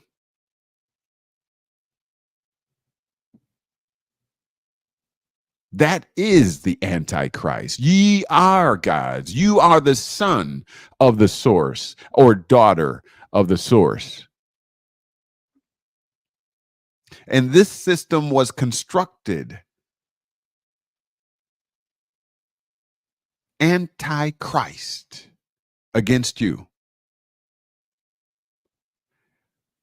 The operative, the goal, the modus operandi is to get you to not know who you are, to take on an identity that is not in accordance with natural law, to eventually get you to secede to and become governed under a foreign law of man.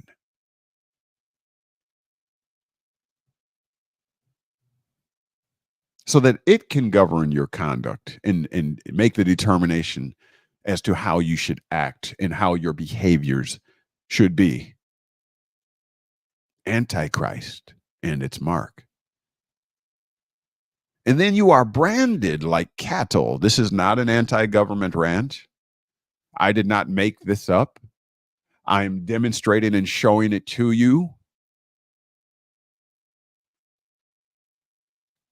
I'm just telling, we're just learning how it works. This is the plight. This is the plight of in our human condition when kings and queens rule over us. It would appear that they did away with slavery only to further put you in bondage.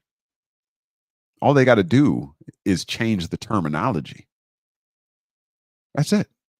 Because we live in a legal environment, a legal reality, which is distinguishable from natural reality.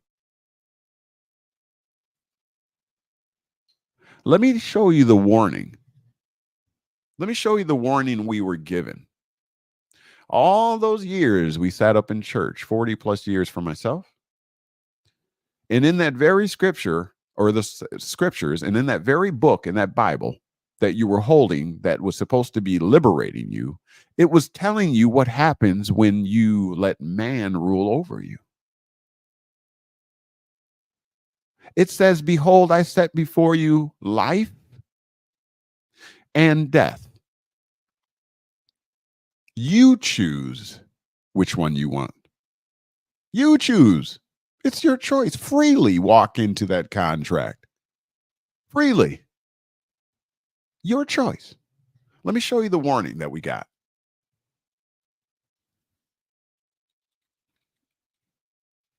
Same scripture you've been reading all your life. Let me show you. We were warned way back in the Old Testament. We were warned about it. Let me show you. Let me show you something. Oh, we ain't done yet. Y'all people had enough? Give me some more. Look what 1 Samuel chapter 8. This is the establishment, allegedly, in accordance with a legend, the establishment of rulership, authority. No. Let's be a little bit more specific. Man's authority over other human beings. Huh? Watch this. Oh, we got to go. Let's go. Let's see. Dag nabbit. What did I do? What did I do?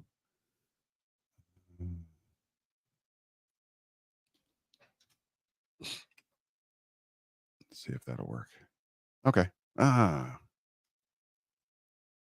Come hither now. Come hither now. 1 Samuel chapter 8. King James. And it came to pass. Oh, my bad. Oh, it is showing. Sometimes it works. Wanda Noel's in the building. Thank you for being here. 777. I feel myself getting stronger. All right, my numbers. Here we go.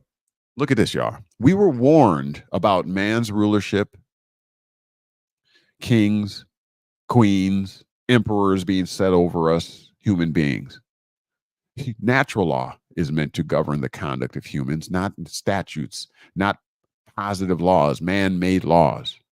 Let me show you where we were warned right here. 1 Samuel chapter 8.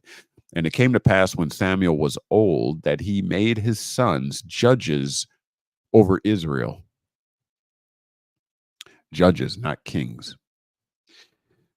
Verse 2, now the name of his firstborn was Joel, and the name of his second, Abiah.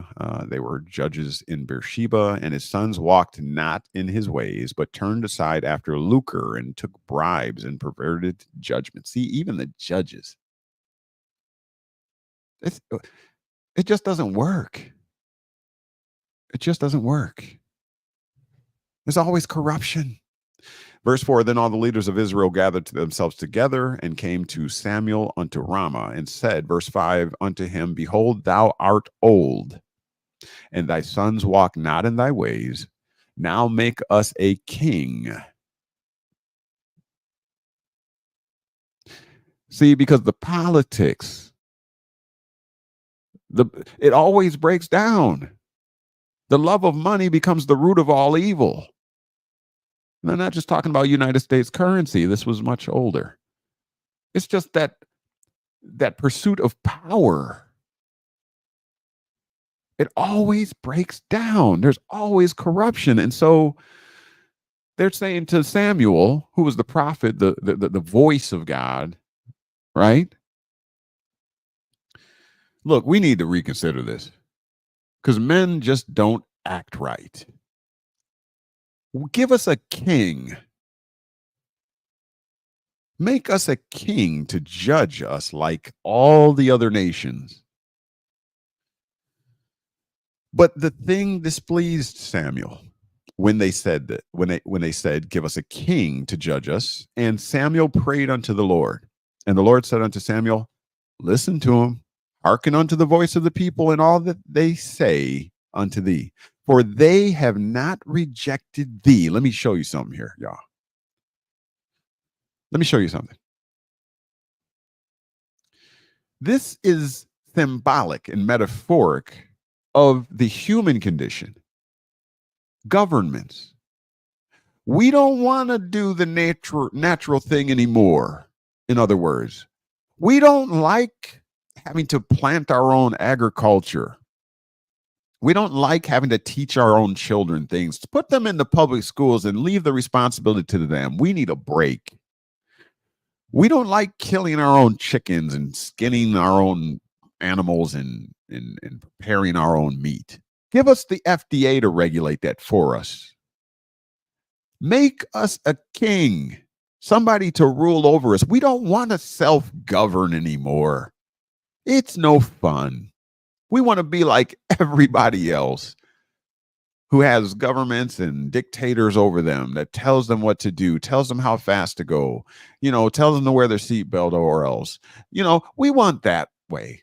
God, nature, the law of nature, you're just too simple for us. We want complications. We want fallible man to rule over us. And look, okay. Look at, and then natural law, the source from which all things come up, says, don't worry, Samuel, my messenger. They didn't reject you, but they have rejected me, that I should not reign over them. Natural law is going to back up and leave you to the alternative, that which is distinguishable from natural law, positive law, man-made law. Because you didn't want the simplicity of 10 commandments that basically said, don't harm your neighbor, don't damage your neighbor's property, don't lie. You know what I'm saying? Leave other people's stuff alone, in other words. And then don't make any other God over nature. Keep everything natural, natty. That's all. That's the rules. And we didn't want that. Now we have over 6 million statutes to follow. Let's see. 6 million or 10 commandments? 6 million or 10 commandments? Which one seems less complicated? Oh, but you just couldn't do it. Why? Why? So listen. Verse 8, according to all the works which they have done since the day I brought them up out of Egypt. What does Egypt symbolize? What does Egypt symbolize? So you have to see deeper into the esoteric meanings. Egypt symbolizes bondage. Natural law has brought you forth into a garden plentiful, where you could live for eternity. You could eat green things, life-producing things. You won't walk barefoot and cut your foot. You won't, there's nothing. You can lay down next to a lion. Nothing will hurt you here where I put you, where natural law puts you. But no, there has to be more over the gate, over the fence, outside of the walls of this protection. There has to be more out there. I have made for you a paradise, and you couldn't even do that right. I have made for you 10 commandments, and you couldn't even do that right. In fact, the scripture says that God would come down into the garden and chill with you. How much more safe could you be? But you couldn't do that right, could you? Listen. Wherewith they have forsaken me. You've done away with natural law and served other gods. Notice it's a lowercase g. Elohim. You didn't want natural law. You didn't want God, the source from which all things come up. You didn't want that. I got breaking news here. BB Productions provided us. Allegedly, at least for now, as of 1:33 p.m. Central Standard Time on July 21st, 2024, Biden dropped out of the 2024 presidential race, in case anybody was wondering. I've made predictions, and there is one. But there's others that I've made as well. I don't know if I want to share them right now. There's a big one coming. A big surprise. Big one coming. Later for that. Let's continue. Listen, y'all. I forgot where I was. Wherewith, thank you for that, BB Productions. On the spot, live, local, late breaking. Thank you. Wherewith they have forsaken me and served other gods. You had the option of sticking with nature in nature's laws, which properly govern moral human conduct and behavior. You chose he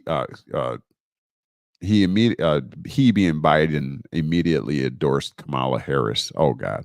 Yeah, we're gonna have to talk, y'all. We're gonna have to talk. I'm gonna try to remember to come back to that, okay?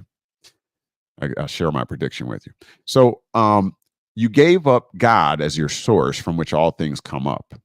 Okay, the natural way. You gave that up, and guess what? You went after other gods. Elohim. These are the elitists, the upper echelon. Huh? The top of the capstone, on the pyramid, on the dollar. You went after strange or other gods to rule over you. Are you picking up what I'm putting down? Okay, let's go. So do they also unto thee.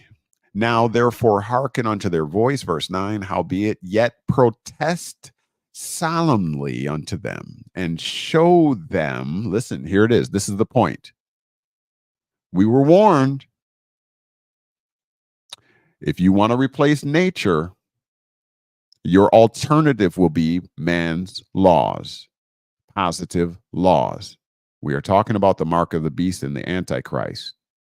We've established that the Antichrist means anti the chosen one or the anointed one or a person that has been chosen by God, by the source. Many are called, many of those sperm cells were called, but few, in this case, one was chosen, and that chosen is you. Therefore, the Antichrist is that which is against you, the chosen one. Ye are gods, as Yeshua is quoted as saying. Ye are gods. That is Antichrist. The system is Antichrist. It's against you, the anointed one, the chosen one. Here's your warning. Because you have chosen men, Elohim, the upper echelon, the elite to rule over you, to govern over you, show them the manner of the king that shall reign over them. Here it is. You ready for this? You tell me if this looks a lot like today.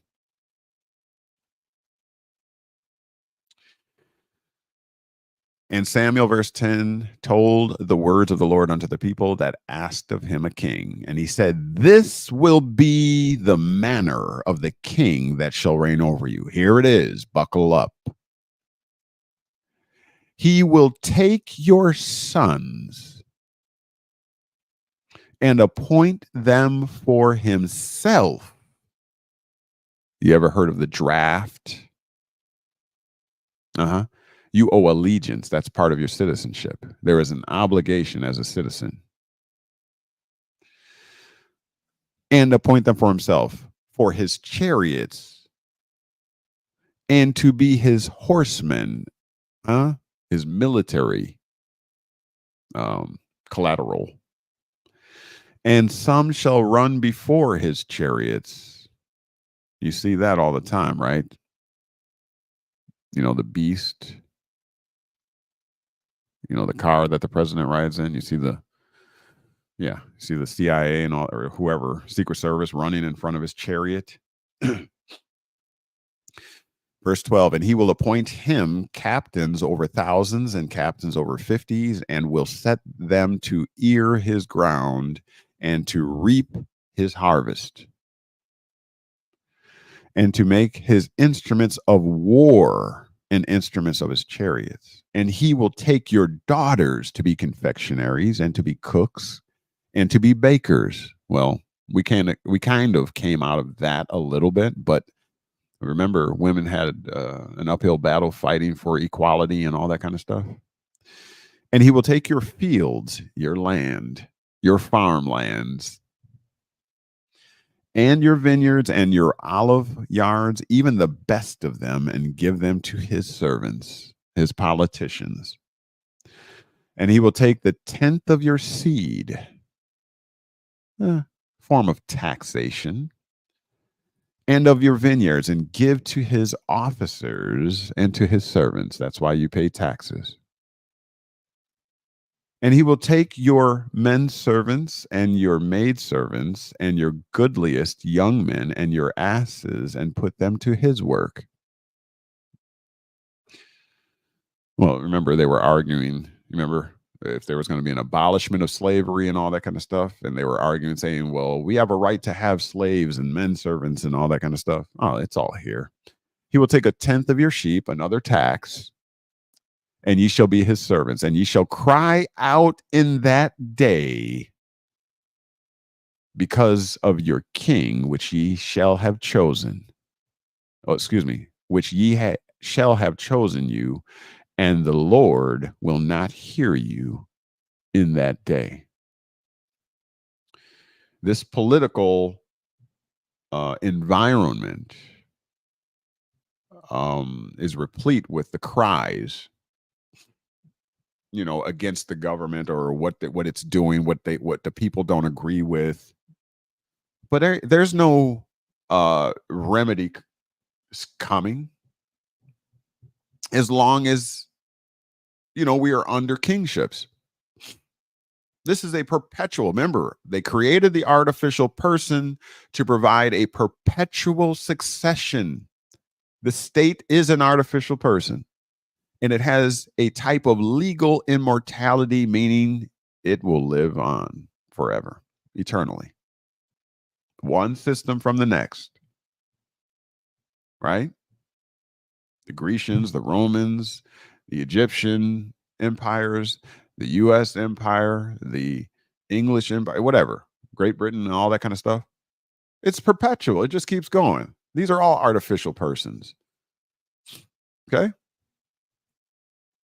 Nevertheless, the people refused to obey the voice of Samuel, and they said, nay, but we will have a king over us. All right, let's continue with our lesson.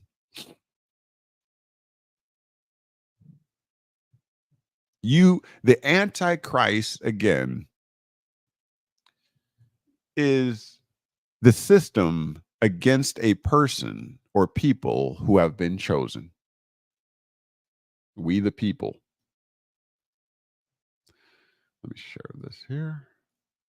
That's what it is. BB Production says, if you open it up in the same tab, you don't have to switch it. Okay, seems if you open a new tab, you have. Okay. Well, open up in the same tab. Okay. All right, I'll see what I can do here. Thank you for that. Any questions? Any comments? This is your time. We're at 2 hours and 17 minutes. I want to be thorough. We're talking the Antichrist and his and the system's mark. The Antichrist is not some dude, that's going to be possessed by some spirit and become a super being or something like that. We're being manipulated again. No. Antichrist is a characteristic. Just like the serpent is a characteristic. It is not meant to be taken literally. You are in Antichrist right now because the system, that subtle, that cunning system, all right, is against, look what it says. What is the anointed? What is Christ is the anointed one. I showed you, right? Let's see. Is it still up? All right. I'd have to go back. But if you followed along, we looked up Christ, right? And Antichrist. So that's anti the anointed one. And then we the anointed one. Anointed is a person or people who have been chosen or declared chosen by God. So Antichrist is literally against a person or people who have been chosen.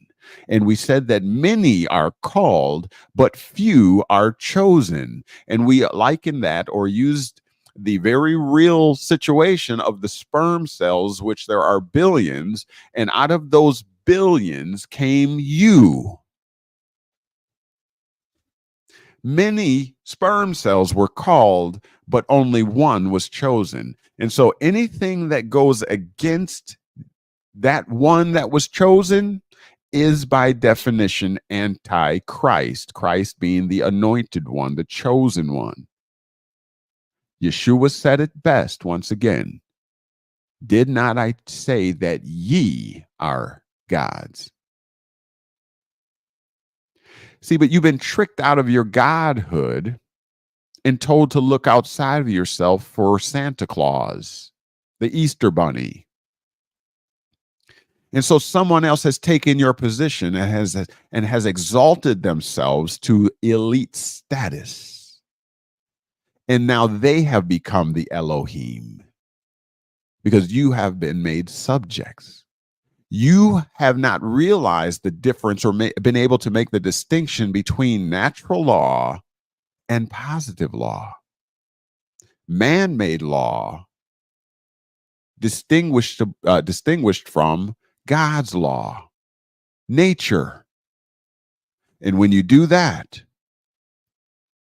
now your behaviors, your human conduct becomes regulated by artificial means, man law. Because as the story in Samuel stated once again, the people have clamored and complained and wanted to be like every other nation. And they have not rejected you, Samuel. They've rejected me as their God. They don't want me to rule over them. In other words, God represents natural law, the source from which all things come from. If you as a human being are saying, I no longer want God to rule over me, you're essentially saying, I don't jive with natural law. I don't believe that what goes up must come down. I don't believe, hey, no. I'm just as good as a fish. If I want to hold my breath and go underwater for 10 minutes, I can do it. Who cares what natural law, the natural order says? And then you and find out that you can't, right? You wake up and you in heaven. Because you broke natural law. If humans don't comply with natural law, you cease to exist. That's the bottom line. If you do not adhere to natural law, you will cease to exist. And now you know why the age of men has diminished by 50% nearly from 120 years to 60, 70, 80 years old. Because we are not obeying or in alignment with natural law. And instead, we have elected as these people, the children of Israel in this scripture, Samuel, we have elected to go after man's way of doing things. Artificial. GMOs. We don't want to plant our own agriculture anymore. We want the government to do it for us now. No wonder your age or your mortality rate goes down.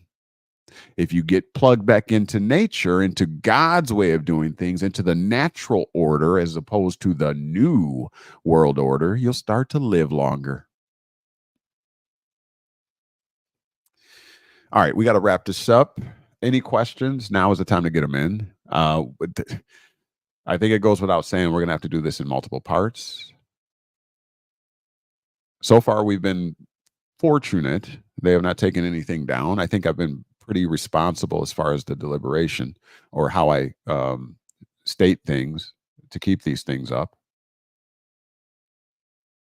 If you just came in, make sure that you hit that thumbs up button for us if you appreciate this type of teaching. We will continue on this. Let me see how I can sum everything up. So we started, let me see if I can do this here. What I'm going to do is just, I'm going to do this.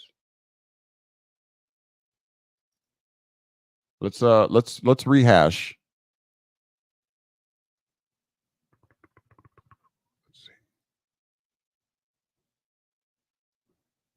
Let's rehash what we've gone over. Heather Bell says, please save this live. All right. Joseph Henson says, this is a comment. You stated womb and matrix in the same sentence. Matrix now appears in the KJV, King James Version, now 9 times and has replaced the word womb. Although online you can still find womb and in other texts. All right, interesting. Thank you for that share.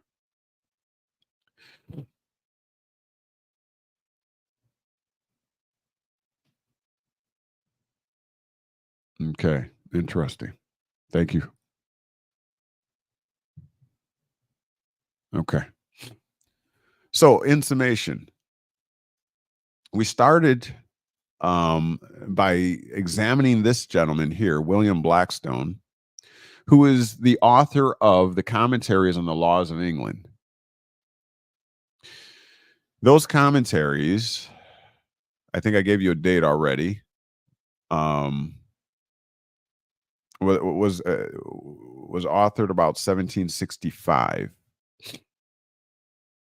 That is correct. About 25 or so years before the United States Constitution and the establishment of the United States, 1789.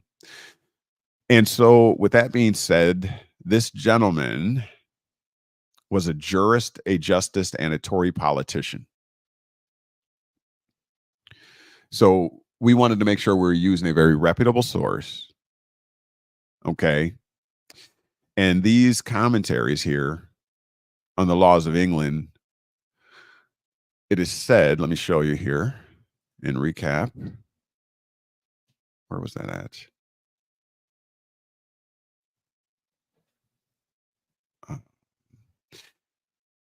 By Blackstone's successor at Venerian professor, the Venerian professor argued that if the commentaries had not been written when they were written, I think it very doubtful that the United States and other English-speaking countries would have so universally adopted the common law. In the United States, those commentaries, right, influenced people like Alexander Hamilton, John Marshall, James Wilson, John Jay, John Adams, James Kent, and Abraham Lincoln, and remained frequently cited in Supreme Court decisions, meaning they are established or do establish precedent. That's how powerful these commentaries are. Okay? And in the 18th century. And so in these commentaries, in recap again, William Blackstone makes a distinction between legalities on the top portion here. Natural law and natural capacities. And on the bottom portion here, the legalities. Artificial persons in contrast to, or in contrast with, natural persons or natural capacities. And what he's saying is it was necessary because human people will, when they die, their rights have been dying with them. And so they're not able to hand them down to their next of kin or their successors. And so what they did is they created artificial persons. Why?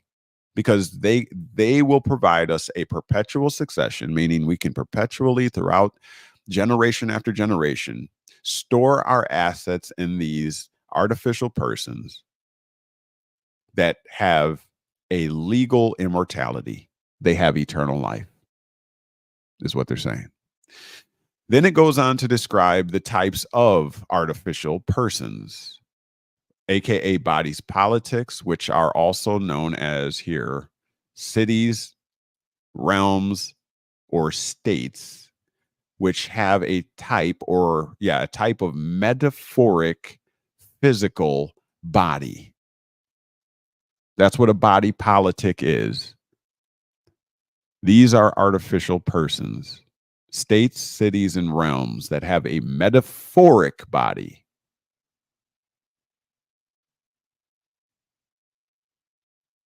Okay.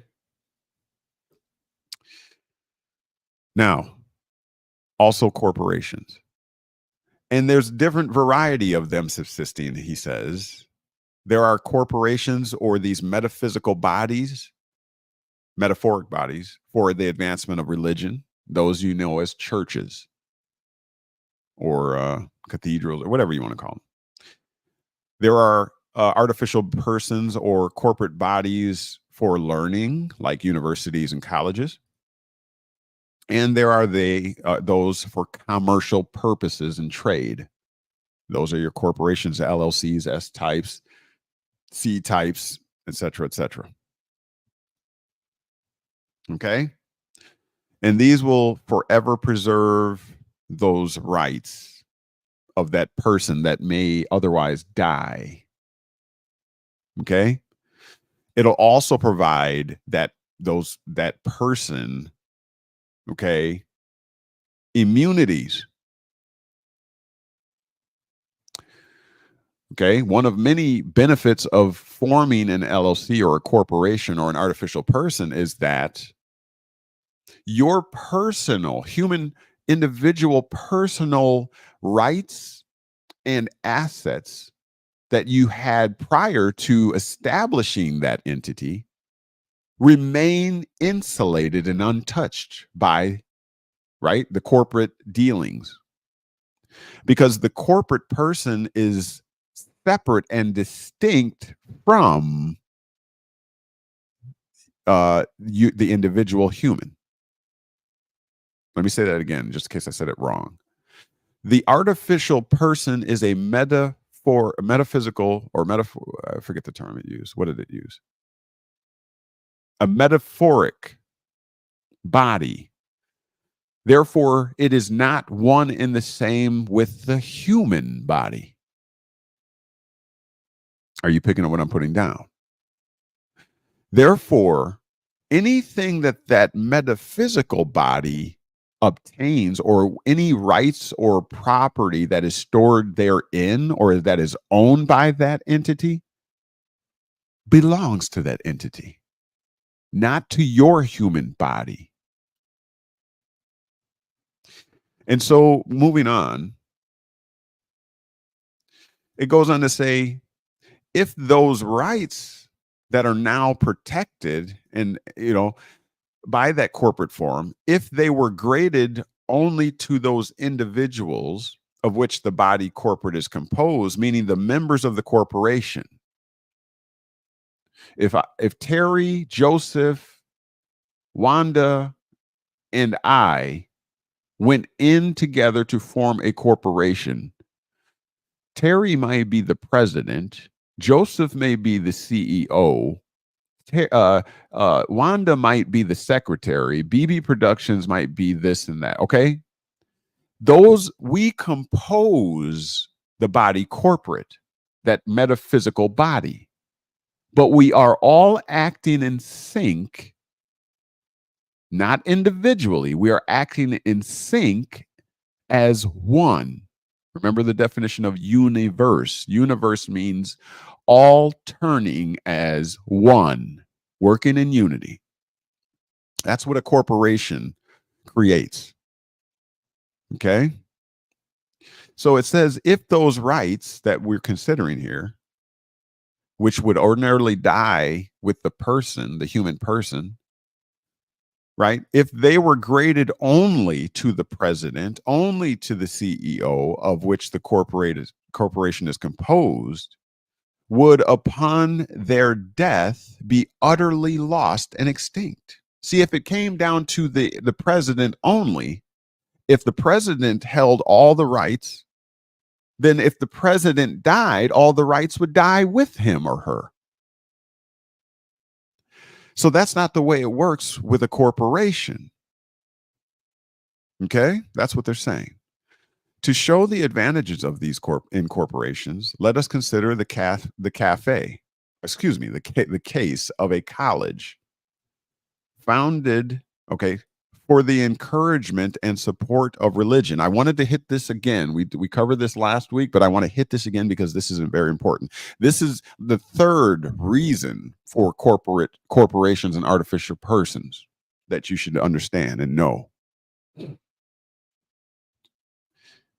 If this was a mere voluntary assembly, meaning the case of a college in a university, okay?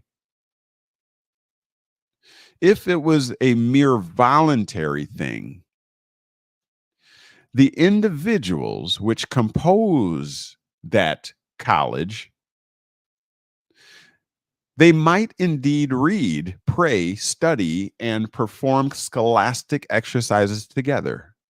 Meaning they may cooperate together. It's a possibility that if they so choose to, right? So long as they could agree to do so. But here's the kicker. But those individuals that compose that college could neither frame nor receive any laws or rules of their conduct. Let me hit this over the head really hard. What did they just say? That if it were not for the corporate form, where all the individuals that make up the corporation could act as one, not as individuals. Okay? They can't act as individuals. They got to act as one unit.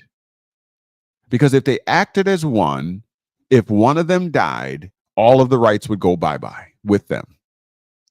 So they created corporations so that all the individual pieces can act as one. That's one. And so it's saying once again that one of the three reasons they list for a corporation is that without it, it would be a chance that people might study together, might pray together, might act together in unity. But it says they couldn't create boundaries nor receive any laws or rules of their conduct. Why might that be? Could it be what we covered over here, where positive laws, aka statutes, aka laws of a duly authorized or that are created by a duly authorized legislature, are distinguishable from natural law, and natural law properly governs moral human conduct? So since man-made law or statutes are distinguishable, meaning they should be able to be distinguished from natural law, and natural law governs human conduct, then that means that positive law, being distinct from it, does not govern human conduct. And so when you go back here now, they're saying if the corporate form does not exist,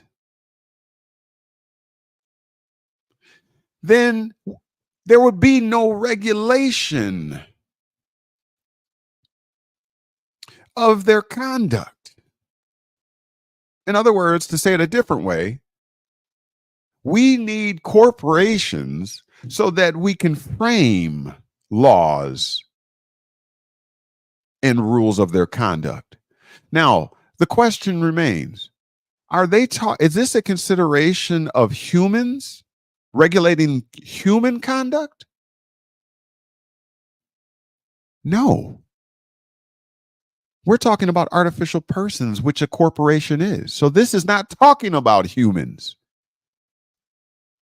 This is talking about a corporation made up of different actors, a CEO, a president, a secretary, founders, shareholders. All of these are legal designations. All of these are personalities that you wear like a mask, which is where we get the word person. And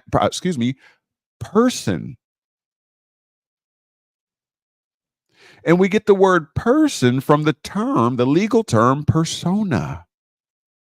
And what is a persona? A mask. So when you're considering a corporation and you are considering what a corporation is composed of, it is composed of several individuals who don and wear a mask or a persona so that they can act in the play and follow the script or bylaws of the corporate or corporation. And if there was no such thing as William Blackstone is saying, if there was no creation or such thing as a corporation, then we could not frame any laws or rules of the conduct, not of humans, but of the members of the corporation, the CEO. There are certain laws and rules that the CEO must follow. There are certain rules that the president, he or she must play their role in order for this corporation to work. Every member of the corporation has a role or part to play, and there is a script that they must follow by the letter. These are policies. Policies that, mind you, the policy enforcers enforce. The police officers, they enforce. Get it? Got it? Good. What more can I say? Is it good to you? All right, let's look at the comment section. Joseph Henson says, another slide might be on Blackstone and persons. Another slide might be on Blackstone and persons. Could you explain what you mean by that? Are you telling me to find another slide? Oh, this goes deeper. This goes way deeper. I'm giving you the surface, okay, of this discovery. Again, it's public information, but you got to dig for it. It's a fine treasure, right? You have to unearth it. It's got many layers that were built upon it, hoping that you would not be a proactive individual and start digging. The artifacts are hidden. BB Production says, preach 777. All God says 777. I feel myself getting stronger.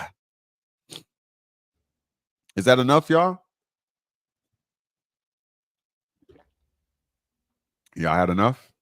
Y'all people had enough? Give me some more. Is that enough for today, or what are we doing? Is that enough? Joseph Hansen says, when you go offline, please look at Exodus 34:19. All that openeth the matrix is mine. King James Version is used to read womb, not matrix. Oh. There are many more changes. Wine skins removed and is now bottles. Wow. Matthew 9:17. Okay. All right. Duly noted. Perhaps you can come on sometime and share with us. You could probably say it better than I can on that, right? Please read prior comment on YouTube. Comment before persons. All right. So you had said this is a comment. You stated womb and matrix in the same sentence. Matrix now appears in the King James Version now 9 times and has replaced the word womb. Although online you can still find womb and in other texts. Yeah. Okay. Okay. Duly noted. Thank you for that. Please read prior comment. Okay. On YouTube comments before person. Okay. Very good. Are we still going? Or y'all done? Y'all had enough? What are we doing? I could do it for days. You already know that. I got much more. Like we have to go into actually Joe Smith is in the house. 123. Thank you for being here. 777. I feel myself getting stronger. Thank you for the 777s. I still have to take you into the actual creation of the mark of the beast and their disclosure, how it is affixed to you, what the birth certificate is, what the social security number is specifically. You know, the mark of the beast is a combination. Okay, they all work together. You know, the social security number, the legal name. We got to get into that too. I could take you to that as well. We can keep going, or I can save that for next week. Just let me know. 777. Are you saying keep going, or are you saying, or are you just trying to make me stronger? Bibby Productions says 777. All right. So if you want me to keep going, let's light it up with all 777s. How about that? And we have allegedly 7 people watching. 7, 7, 7. All right. So Terry Camp says, please speak on Biden. Biden dropping out of race. Let me just say this. I did a video years back. I believe it was called, if you can find it, it's a treasure. It's a treasure if you can find it. You would have to go to my Facebook page, CCOP Research. I'll put it in the comments section here. CCOP Research to find it. CCOP Research. CCOP.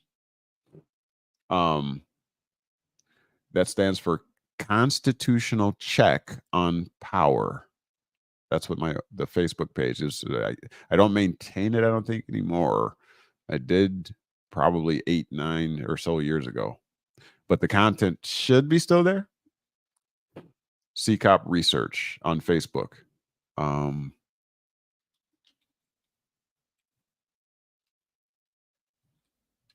come on. All right. Put it in the comment section now. CCOP Research in the comment section. You go there and look for the video, wash, rinse, and repeat. All right, BB Production says, yeah, content should still be there. Very good, thank you. Joseph says, I was suggesting a slide on some of your lessons today since no one has covered this topic as you have today.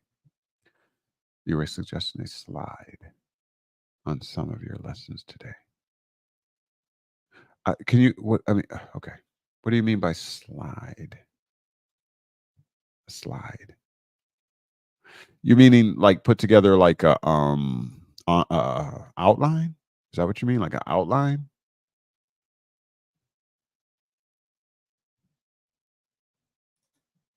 Joseph Henson recommends that I take a break and spend time with my family. If you want to keep going, I am not going to say no. Good way to put it, man. Good way to put it. Thank you for that. Thank you. I appreciate that. Terry Camp gives a thumbs up. I brought Wanda online. She is my wife. Oh, awesome. Ain't that awesome? Wanda, welcome. Thank you for being here. Interested to hear your comments? The floor is yours. Do you have any questions? I don't mind debates. I love debates. They're healthy. We don't do all the yelling and screaming. It's not necessary. Either we have facts or we don't. So I back up what I say or my assertions and claims by fact. But that doesn't mean you might not have a more interesting consideration or analysis. So I welcome it. Is my point. So I don't take it personal. It's professional. So feel free. Okay. Oh, yeah. Okay. So BB Productions did put the CCOP research link in the comment section.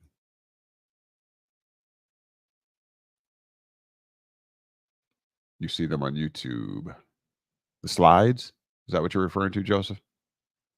You see slides on the YouTube. Okay. I'm not.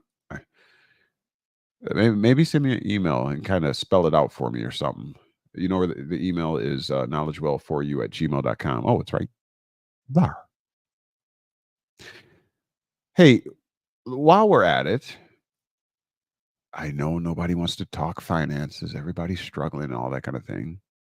But to show your appreciation, you can donate to show your support, to push us into continuing to our Cash App, which is $ American Consulate. We greatly appreciate that. Any little big thing you do is greatly appreciated. All right.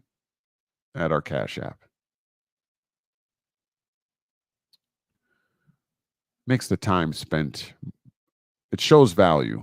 That's what it does. And value is defined as the amount that someone is willing to pay for something. And so if you're not willing to pay for something, that shows that you don't hold any value in it.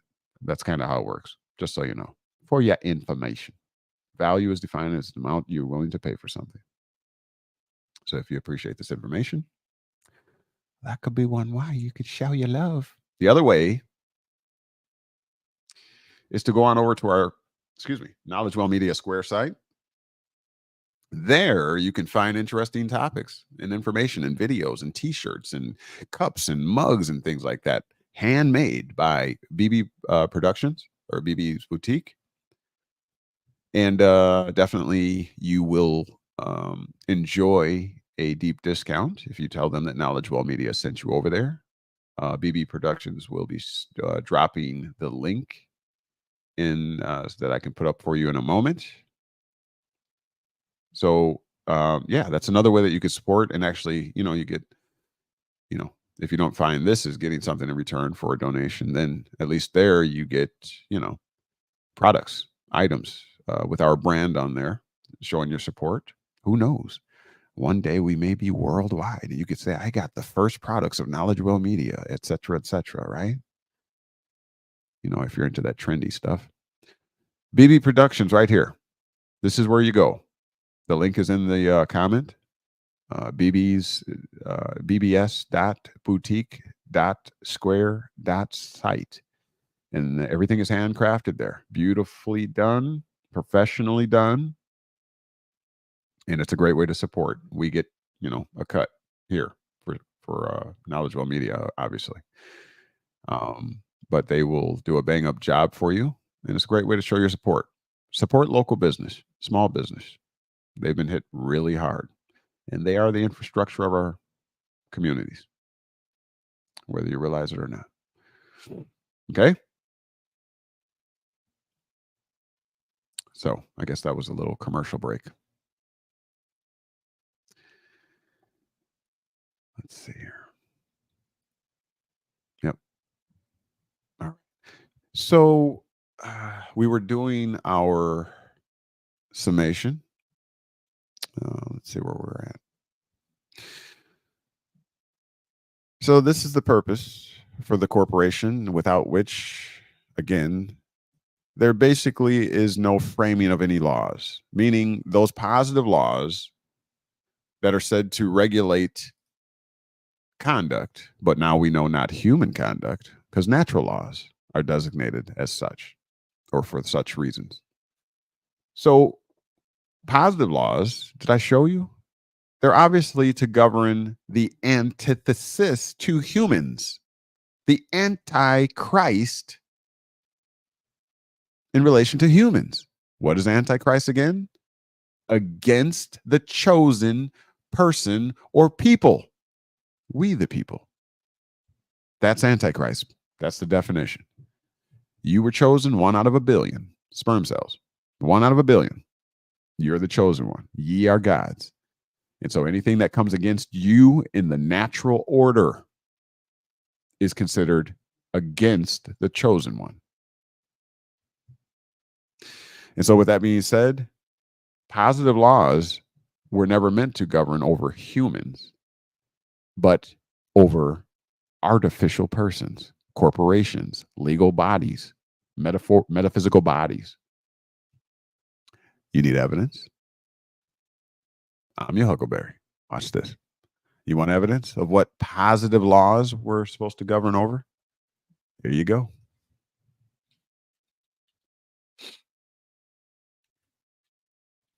And it don't stop.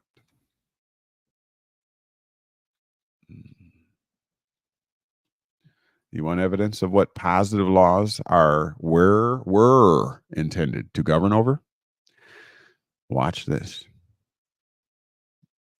Watch this. We back up everything by fact here. Watch this. No. We need a very reputable source. Stay with me here. We need a very reputable source for this assertion and claim. We're going to go right to Black's Law Dictionary. And we're just going to simply look at the term jural. Jural. Watch this. Pertaining to natural or positive right. Or, either or, to the doctrines, those are teachings of rights. Who teaches rights and obligations? This obligations comes by way of a contract. Who teaches contracts? What system is so subtle and cunning, using artistic words and legalities to trap you up, to get you to become obligated by a contract or via a contract? Who does that? What system, what teaching do that?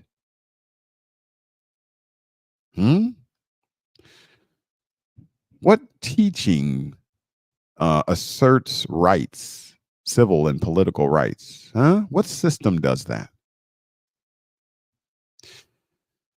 Again, we are looking at the legal definition of jural in the Black's Law Dictionary, I believe the 2nd edition. Look at jural speaks to jurisprudence. What's jurisprudence, everybody? Here. Jurisprudence. What's jurisprudence? The theory or philosophy of law.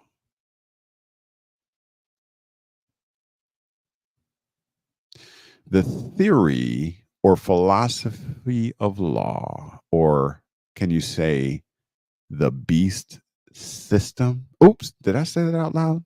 Oh man, I hope they don't take this down. Look, it's the legal system. This system is the most cunning, subtle, crafty system of all the other systems that the Elohim, the elitists, the upper echelon, the illuminated ones have created. Dun, dun, dun.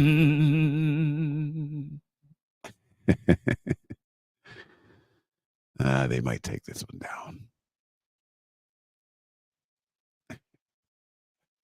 All right, let's get back. I'm getting goofy. You know what that means.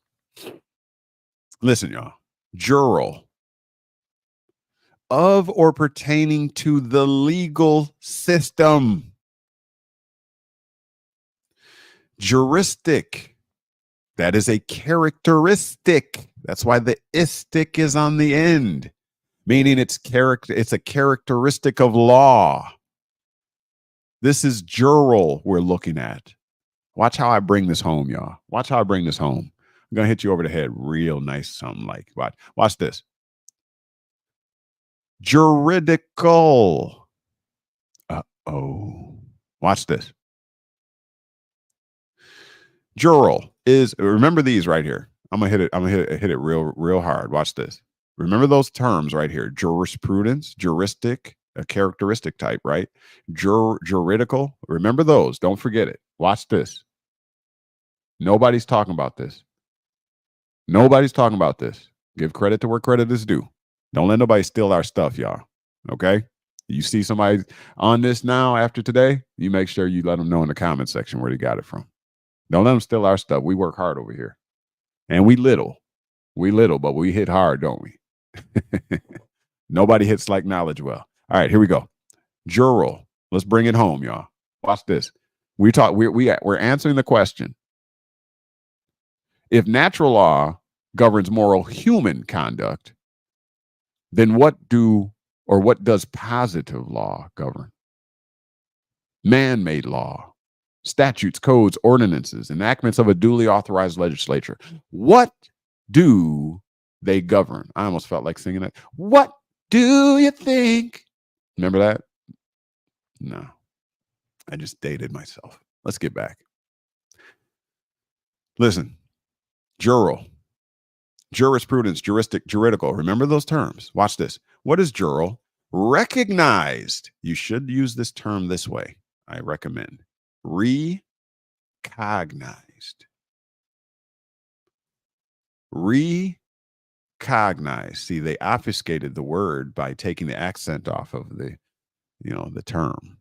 It should be recognized, not recognized, because you'll lose the potency of what they're saying. Means what? Again or over again. So cognize is like to take the authority over something. To change something or someone's state or status. So what they're saying is the status has been changed again. So you used to be known as free or a freeman. But once you were enslaved, you were now recognized into a servant. Oh, excuse me. Did I say it backwards? You were once a freeman, but now you've been recognized. Your status has changed into that of a slave. That's the proper application of that term. It's very powerful, and it takes on a whole new meaning when you say it the proper way, don't it? Not recognized. That's how we do here. Listen, jural is recognized or sanctioned by what? Positive law. What's positive law, class? That's right. Statutes. Man-made law. So jural is a whole different status than what something was originally, or it is sanctioned under man-made laws. Didn't they say that positive laws are distinguished from natural laws in that positive laws are man-made and natural laws are not man-made? Didn't they say that natural law, unlike positive law, governs or properly governs moral human conduct, and therefore positive laws do not govern human conduct?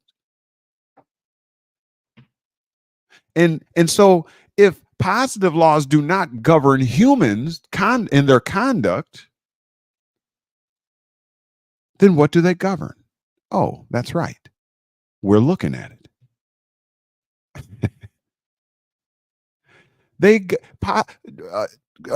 Excuse me. Positive laws govern jurisprudence, legal system, juristic type persons. It's a characteristic. Juridical persons. That's what positive law governs. Now, let me hit you hard right here. Watch this. What's a juridical person? Let's see if I'm correct in my assertion. Let's bring it home. Let's do KnowledgeWell. Now, show me the KnowledgeWell facts. What is a juridical person?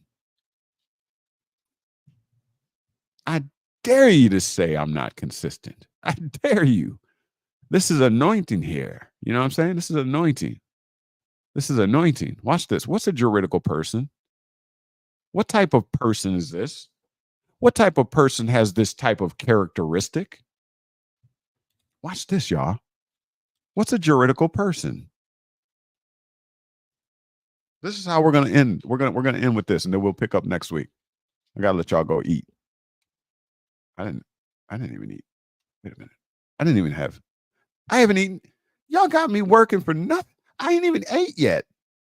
All right, here we go. Legal jurisprudence. Yep. See, I ain't ate yet. Let's look at Wikipedia. We don't need to get fancy. What's a Wikipedia? Wiki. What's a juridical person? A legal person that is not a natural person, but an organization recognized. I did it, didn't I? Recognized by law, meaning it could have been or used to be something, but it was recognized by what? Law. What kind of law? Well, we're talking about legal persons, not natural persons. So what type of law class governs over legal persons? I'll give you a hint right here. Positive laws, which are statutes created by men. This is that type of person, y'all. It's not a natural person. It's a juridical person who has juristic characteristics.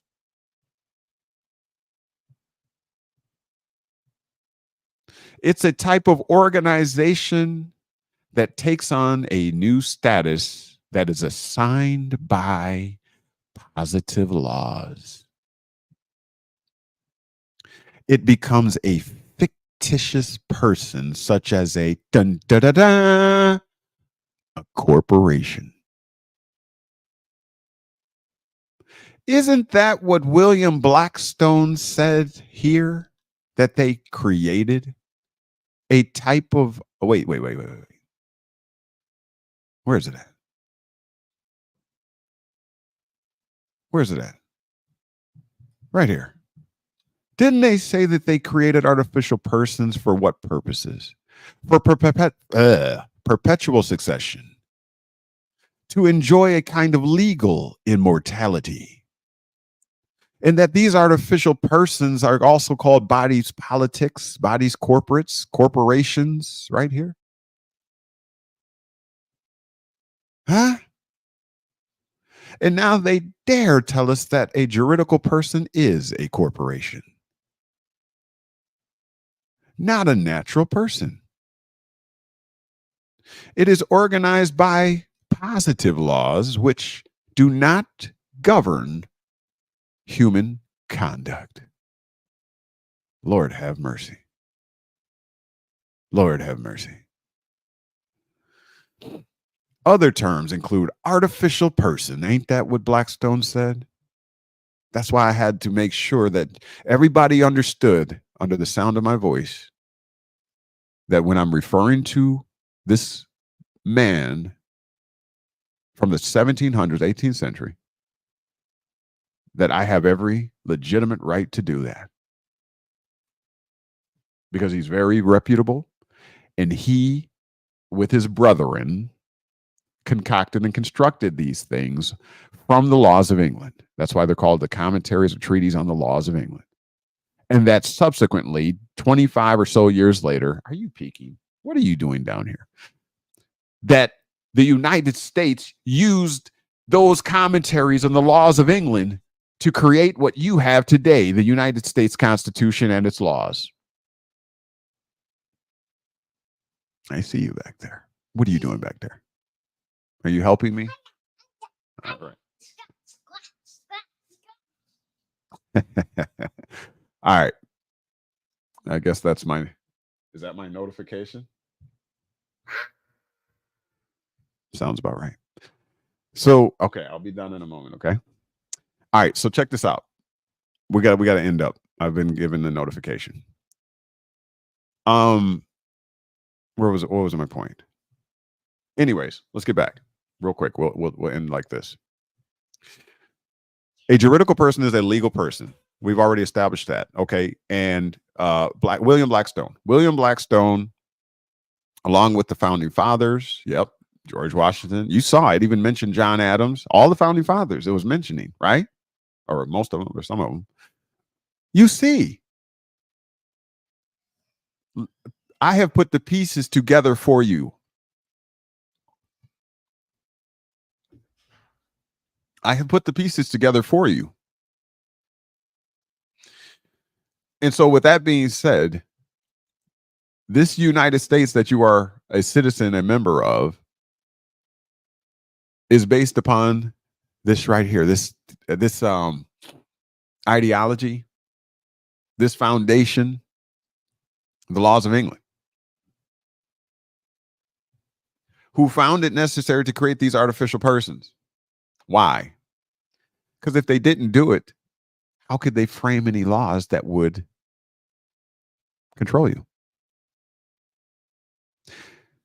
Let me lighten that up a little bit, okay? Because I don't do that. We're not doing anti-government rant. This is disclosure for educational purposes, so that you know what's going on now. When you know the game, you'll start to win the game.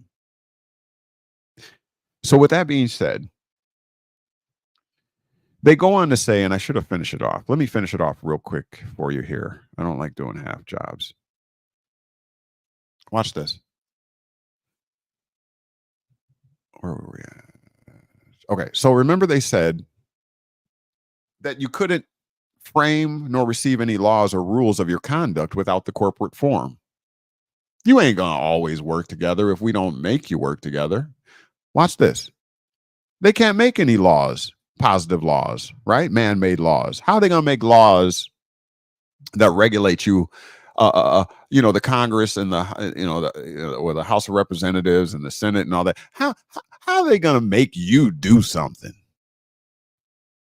You got God-given rights. You're a natural being. How in the heck is a body of people that get together in suits and skirts and dresses and all that kind of stuff, sitting in the plush, seats of Congress or whatever? How are they gonna make you do anything? Well, if it's a consideration of the natural order, they can't. But if they can get you to be part of the corporation, the body's politic, then you sign on, you take on your capacity, you wear your persona, your mask, and you agree to act your role in accordance with the script, the Constitution and the federal laws. You'll act in accordance. You'll sign on and say, okay, yeah, I agree to the laws. I agree to that. What do I get in exchange? Though, this has to be a quid pro quo, this for that. Okay, they say we agree. We'll extend to you civil and political rights, and you'll take on civil duties and obligations. There's a contractual agreement. Moving forward. So they said we can't form laws unless you agree to be a citizen, which is a type of juridical person, not a natural person. Because natural persons are not bound by positive laws. Moving on. So they can't make any laws. It says none at least which, here it is, would have any binding. How do you bind someone? You tie their hands or you get them into a contract. legally binding. If there is no corporation, we cannot frame any laws or rules of your conduct. None, at least, none of those, no rules which would have any binding force. Why? Because we wouldn't have any coercive power to create a sufficient obligation. How are obligations brought on you? Contracts. Contracts.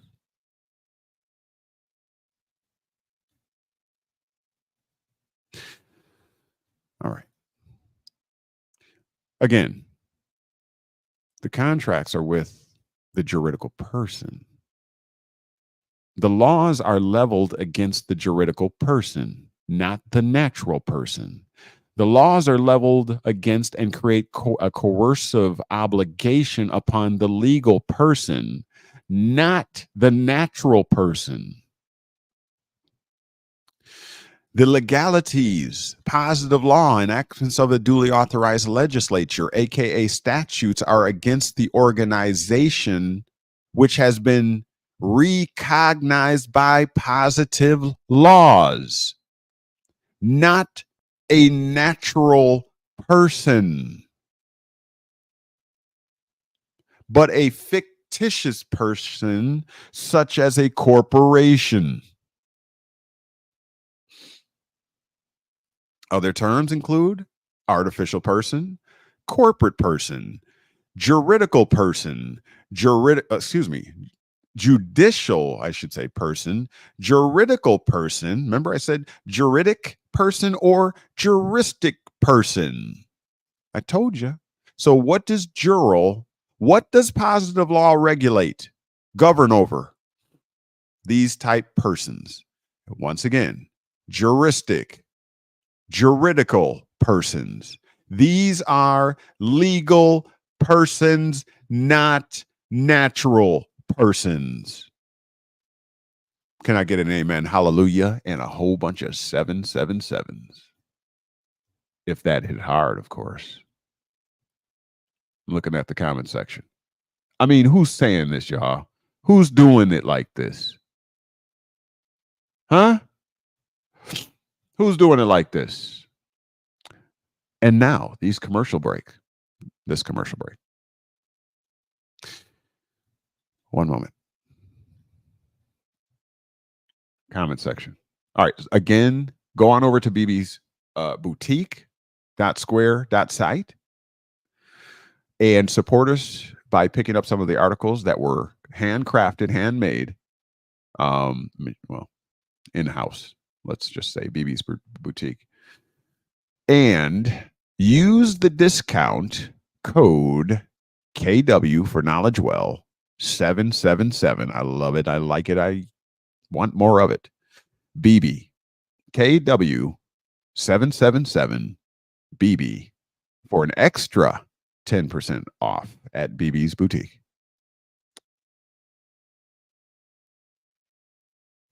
Do you love us? Are we doing a bang up job? Are we setting the captives free? Are we teaching you truth, the truth that will make you free? Then please donate. Can't ask for, more simple than that. I'll put up the Cash App for you once again. We have stayed on an extended time. Listen, y'all, we are at 3 hours and 17 minutes. That is a personal record. Cash App is scrolling across the bottom. $ American Consulate. If you appreciate, show your love. Don't let nobody steal from us, y'all. If you see them biting from here and they're not giving credit to where credit is due, that's all I ask for. Is just show credit, give credit to where credit is due. Going back to the comment. Okay. Joseph Henson says the CCOP link is under KnowledgeWell Media. I just saw it and clicked it. Oh, awesome. Thank you, Joseph. Does BB Productions sell on eBay? If so, what is the seller ID? I do not believe so, but she might. They might. BB, do you have an email that you would like people to use? If so, put it in the comment section if they want to inquire specifically to you. Okay, I think you answered. You did. No, BB's Boutique and Things is the name of the shop currently on Etsy, not eBay, since it's custom-made items. Also have a Facebook shop. Okay, there you go. Joseph Henson, I do not like eBay policy. Okay. All right. 777. Joseph Henson, 777. I feel myself getting stronger yet. No one is doing it like you, and I watch everyone, including your cousin. Oh, all right. Thank you. Excuse me. Thank you for that. The email for BB's Boutique is bbproductionsboutique@gmail.com. So BB Productions with an S on the end, boutique@gmail.com. Excuse me. My sinuses are just... Terry Camp says 777. I feel myself getting stronger. Thank you all for being here. Thank you for your support. What more can I say? Let's close this thing off. And juridical persons we have established by the facts, by Black's Law Dictionary, 2nd edition. You can argue with them, but you will not be arguing with me on this one because I didn't write it. I'm merely reading it. Okay? In summation, once again, positive law does not or was not meant to govern over human conduct, but over juridical persons. Persons recognized or recognized and sanctioned by positive law. Okay? These are law persons. They come into existence under positive law. They are AKA statutory persons. They are birthed by law, by man-made law. Man says, let there be, after the order of the creator God, and as captured in the beginning of Genesis. Remember, this is the Antichrist.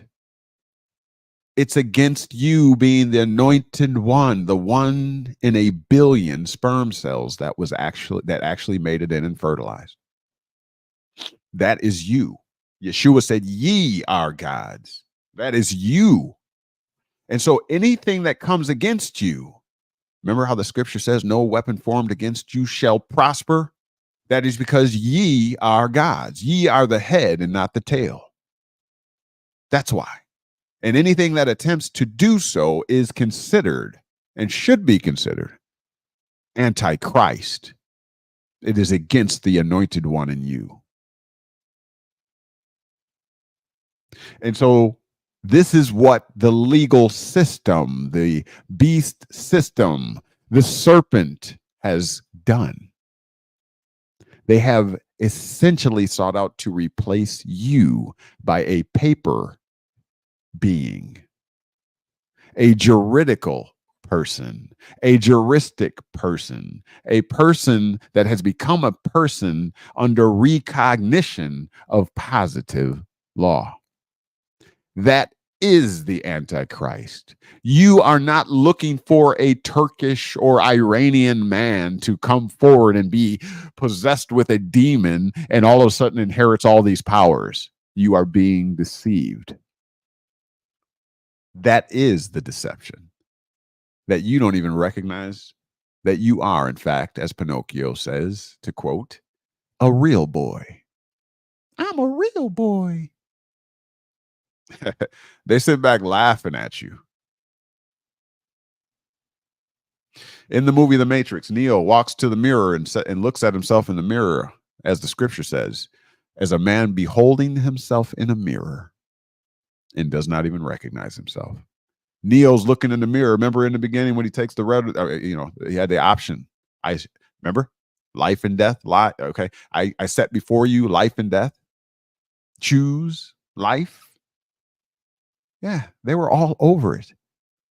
They made all that money off you. You didn't even know what the real reasoning behind it was. So Neo's looking in the mirror. What is he doing? He's studying himself. He's like, that kind of looks like me, but that's not me. It's my reflection. It's a straw man. It's an artificial person. It's a juristic person. It's a juridical person, a person of law. It is Antichrist. That's what that was depicting. You're welcome. It is okay. It's okay. You're welcome. Joseph Henson. Oh, I got 3 mics. 3 mics, and I didn't even drop it. Terry Camp says 777. Terry Camp gives me 3 mics. Joseph, this don't stop, does it? We can keep going, but we got to stop, y'all. I got to go eat. I haven't even had breakfast yet. I had coffee. That's it. I got to eat. Y'all gonna let me go? Y'all gonna listen? Joseph Henson said you missed the comment regarding suggestion she sell on the eBay. Okay, she's seeing the comment section. BB Productions is monitoring the comment section. She's the moderator. Joseph Henson, would you consider becoming a moderator or maybe even a co-host?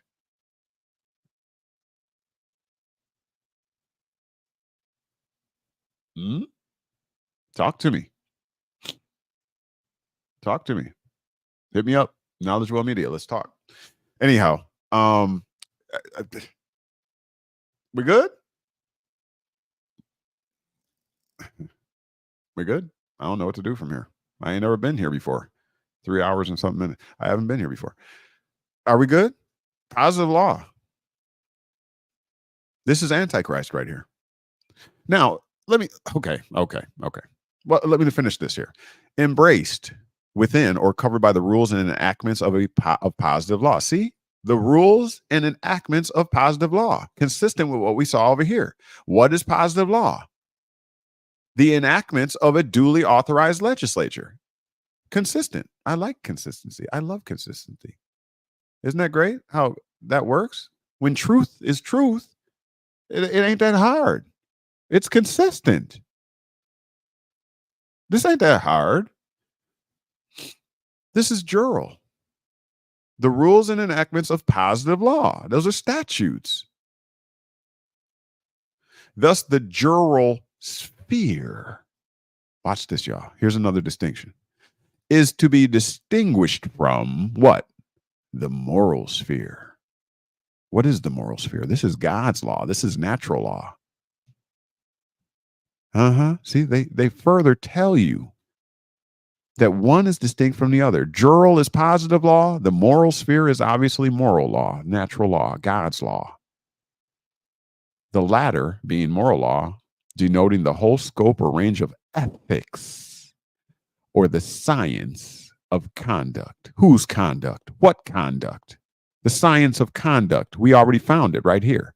Refers to a set of natural law refers to a set of universal principles and the rules that properly govern whose conduct?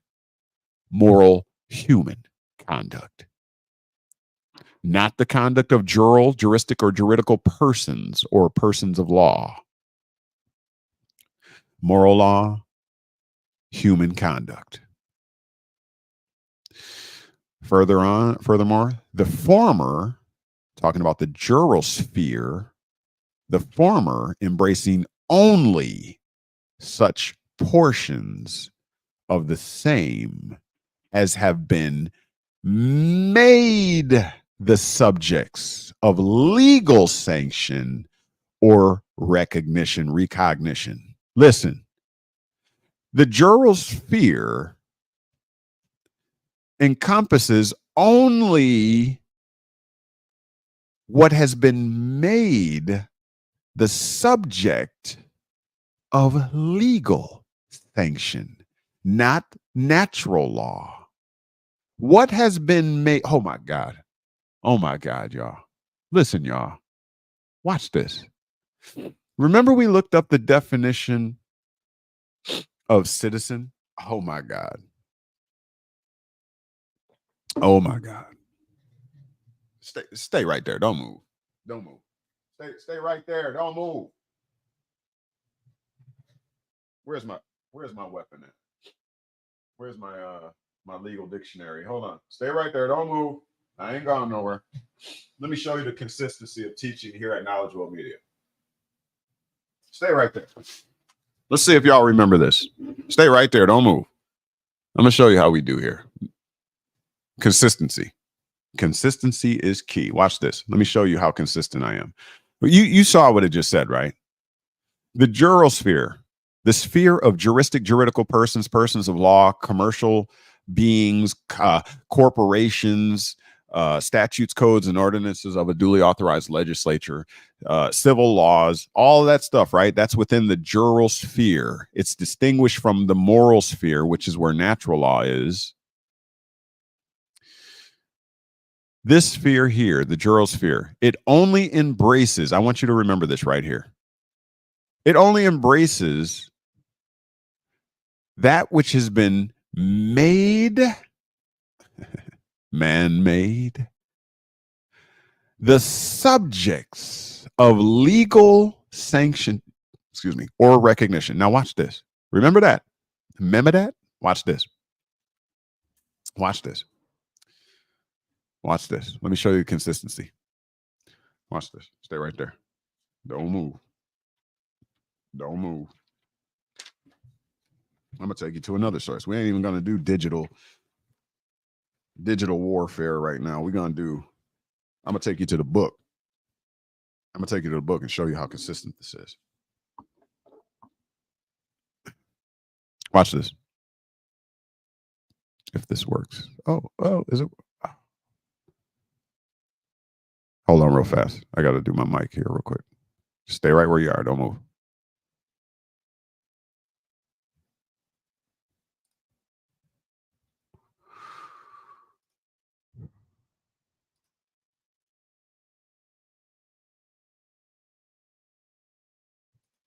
Testing 1, 2.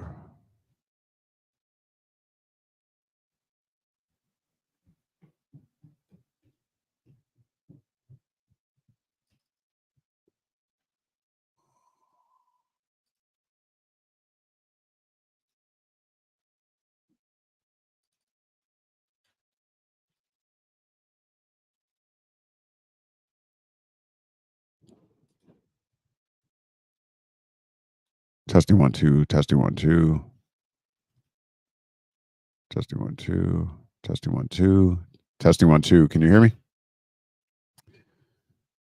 That's not right. Hold on.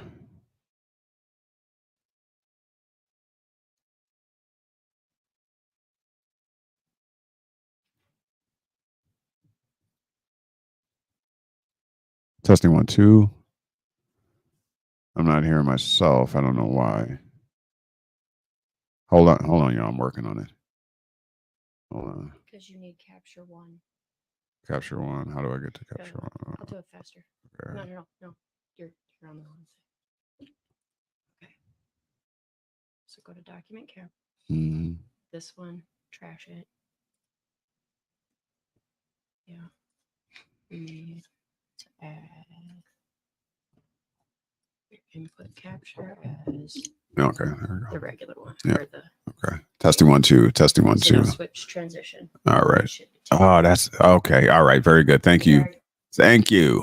BB's Production, standing in the gap. Got my back. Loving all that. Here we go. Let's get it. All right. So if you recall, right here, let's take a look. Citizen, right? Let me get this closer for you. Make sure you can see it. Let's see. Oh yeah, we're uncovering the myths. We're uncovering the myths. It's over with. It's all over with. It's all over with. If you missed this, you're just missing. It's all over with. Antichrist. We've already revealed the Antichrist. We've already revealed it. Check this out. Let me give you the hold on. Let me get you back in context. Remember here it says that jural, okay, which connotes positive laws, enactments of a duly authorized legislature, It also governs over juridical persons, right? Persons of law, right? And that the jural sphere is to be distinguished from the moral sphere. Moral sphere is where natural law is found. Okay.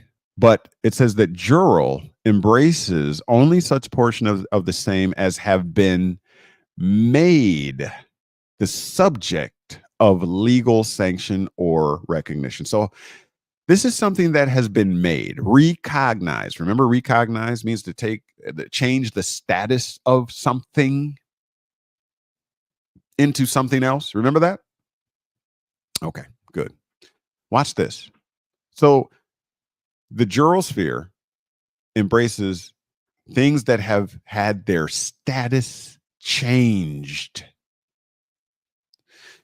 and therefore, and thereby have become subject of legal sanction or recognition. Let me show you what that looks like. You ever heard of this? What's a citizen? Oh, Lord goodness. Watch this. What's a citizen? Excuse me. One who under. That's the preposition. That says the status of something, the state of being or condition of being. They are under something. Now, when you say that something is under something, it is sub, like a submarine, subpar. How about subject? So a citizen is one under the Constitution and under the laws of the United States or of a particular state. A citizen is under the state. How? By becoming a member of the political community, aka the political body, the body politic, the state, the municipality, the realm, the city, or corporation. You see what I did there? Stay tuned. It don't stop. Let's continue, shall we? This particular individual person now owes allegiance. They've become a debtor due to the new position, new status, new recognition.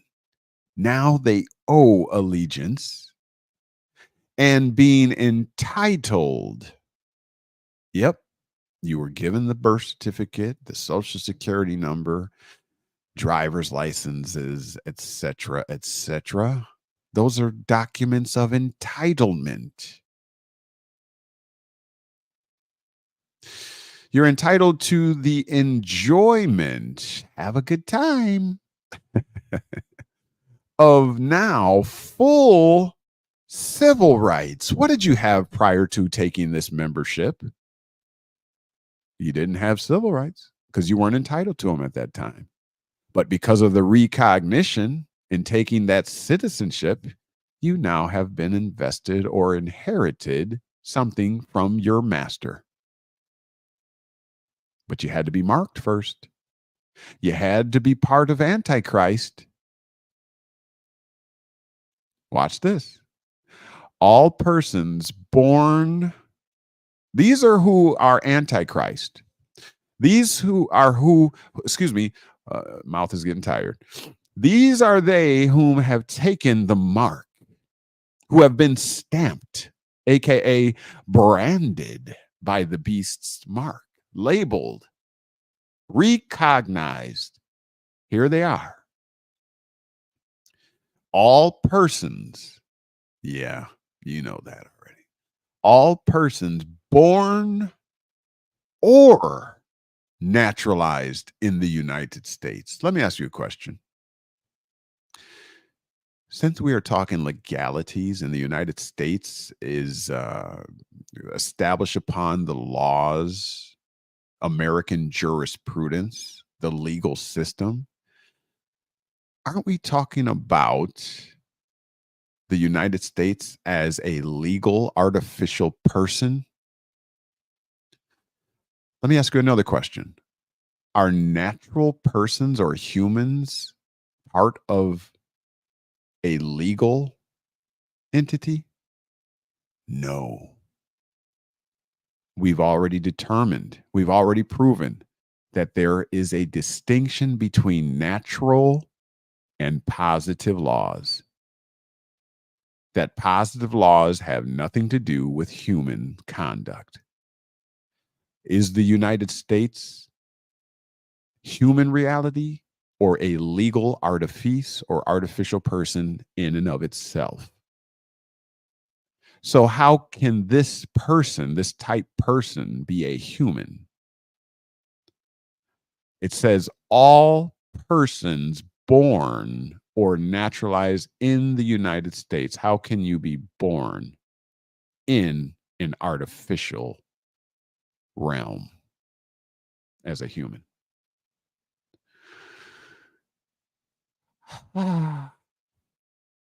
This room is all clear now. I have exorcised the demon. So these persons, look what it says right here. Subject to the jurisdiction of the United States.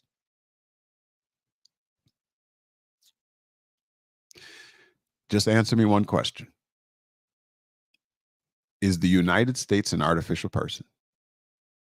If you answer yes to that, then a human cannot be subject to an artificial person, nor can it be under its jurisdiction, because natural laws govern human conduct. Are you picking up what I'm putting down?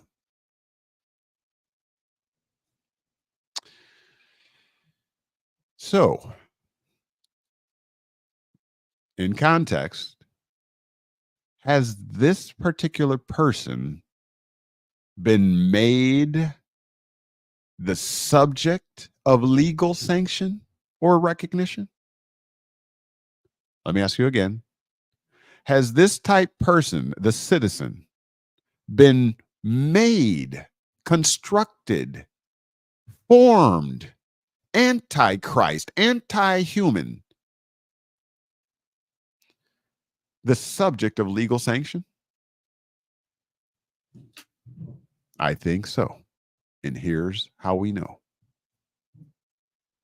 Remember, the jural sphere embraces only that which has been made the subject of legal sanction, meaning juridical persons, persons of law. That's all the jural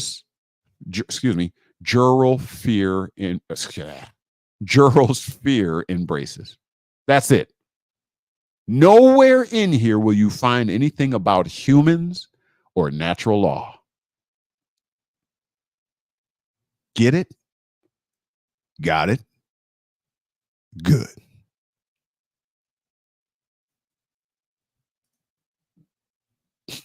Get it? Got it? Good. All right, I lost myself. Where am I? There I go. All right. At this particular point in time, I think we've done enough. We're rounding the corner in 4 hours, y'all. Will y'all please let me go? Can I go? Can I go? Looking at the comment section. Joseph Vincent said, not ready yet. I can't go bye-bye. I got to eat. I'm getting thinner sitting here, y'all.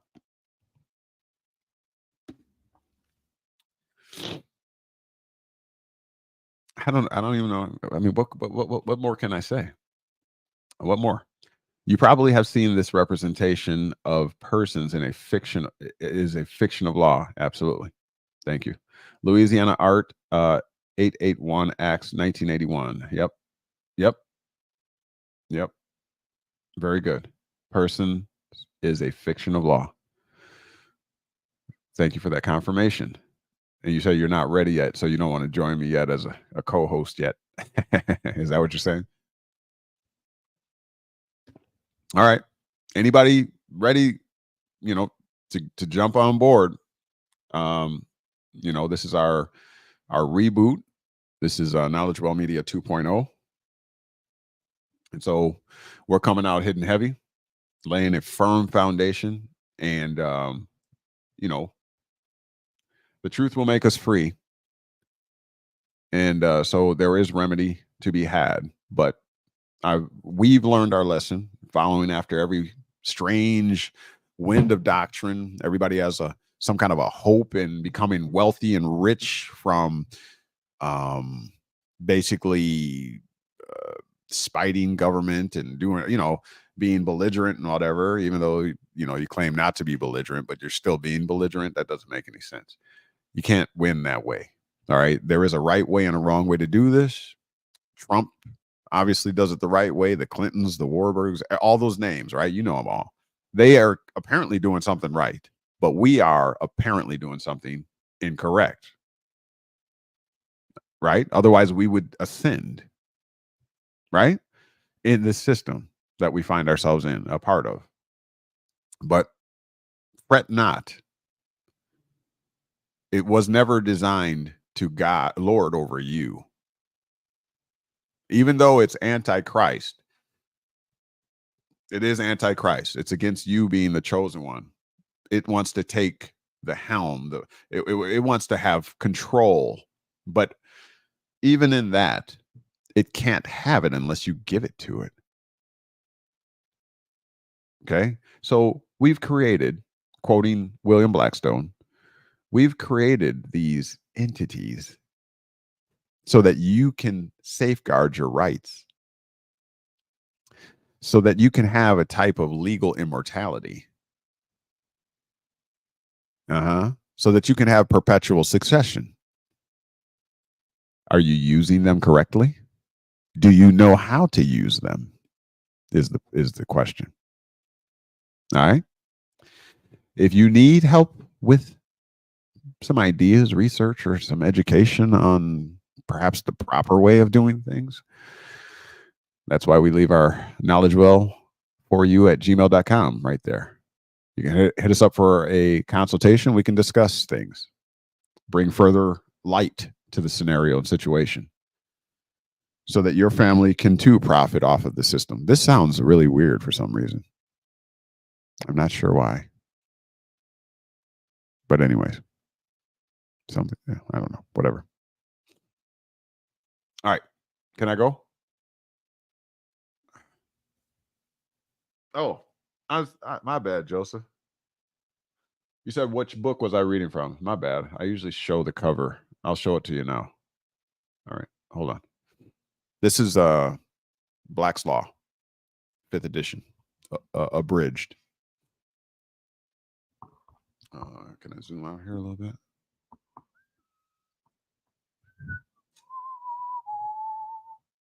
Black's Law Dictionary with pronunciations, abridged, 5th edition. Yes, my Bible. That's what she is, my Bible. Abridged by West. Okay. And I believe I said 1910 before. I think the 2nd edition is 1910. Yeah, this is going to be, excuse me, I got to sneeze. Yeah. This is going to be 1983 by West Publishing Company. You see it there. Okay. 2nd edition is, which we use today, is actually, I think 1910, I want to say. That's what we got. You should have a Black's Law dictionary.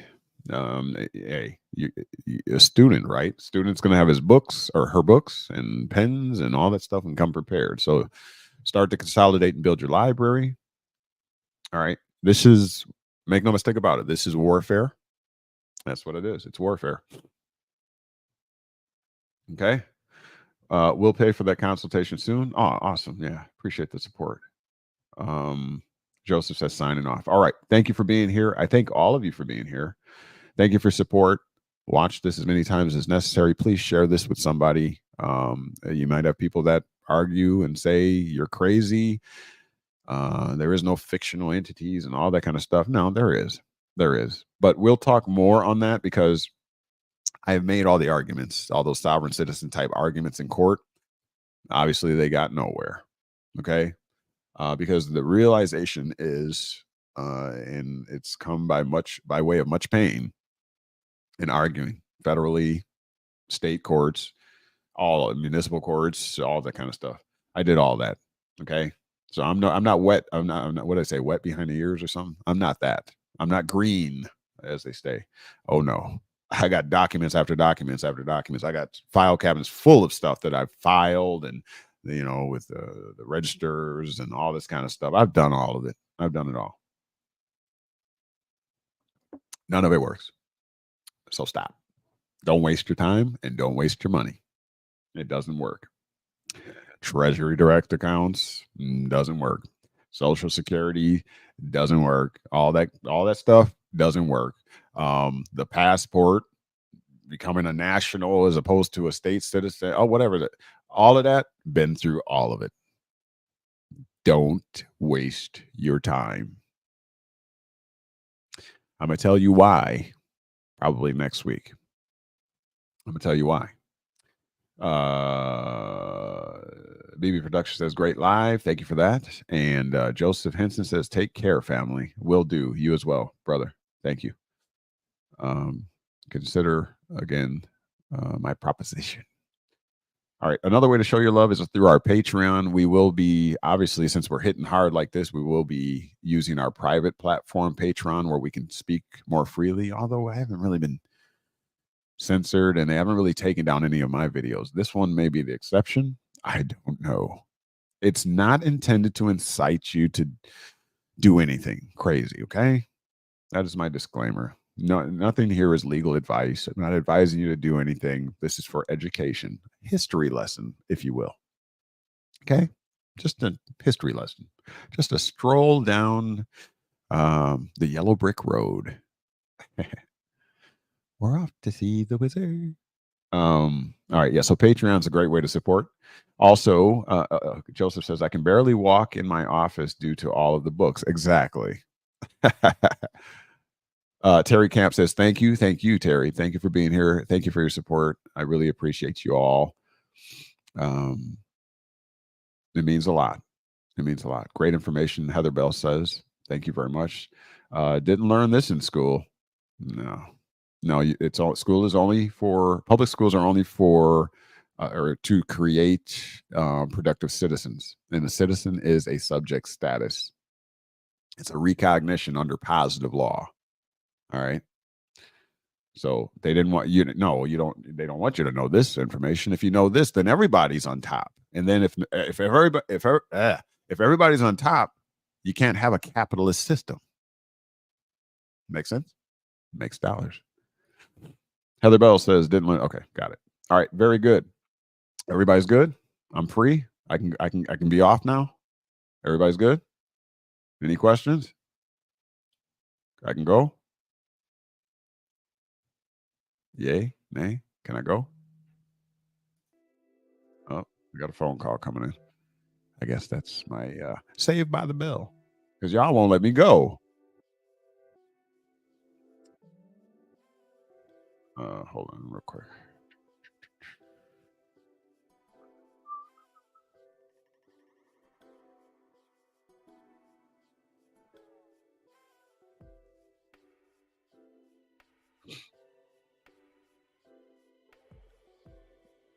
All right, so we'll see you next week, if not before. 11 a.m. Central Standard Time. I know I've been late the last 2 weeks. Come on, give me a break. I put it in for you. I made up for it, didn't I? 3 hours and 52 minutes. Jeez, who can talk that long? Apparently me. Yes, I answered myself. All right. When are you on next week? During midweek? if I usually I go with the anointing. I go, when the spirit pushes me or gives me something to say, yes, I want to grow this platform. I am confident that I have a firm foundation in truth when it comes to this positive law versus natural law.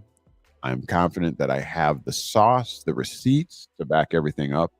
And so I'm confident in growing this platform on that basis or on those bases.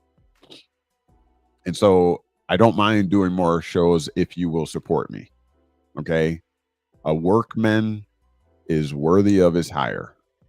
Okay. So don't have me doing 3 and 4 hour shows, which I would gladly do, but without anybody expressing that it is of value to them. That's all I'm asking. Y'all got my back. I got yours. I will do the hard work.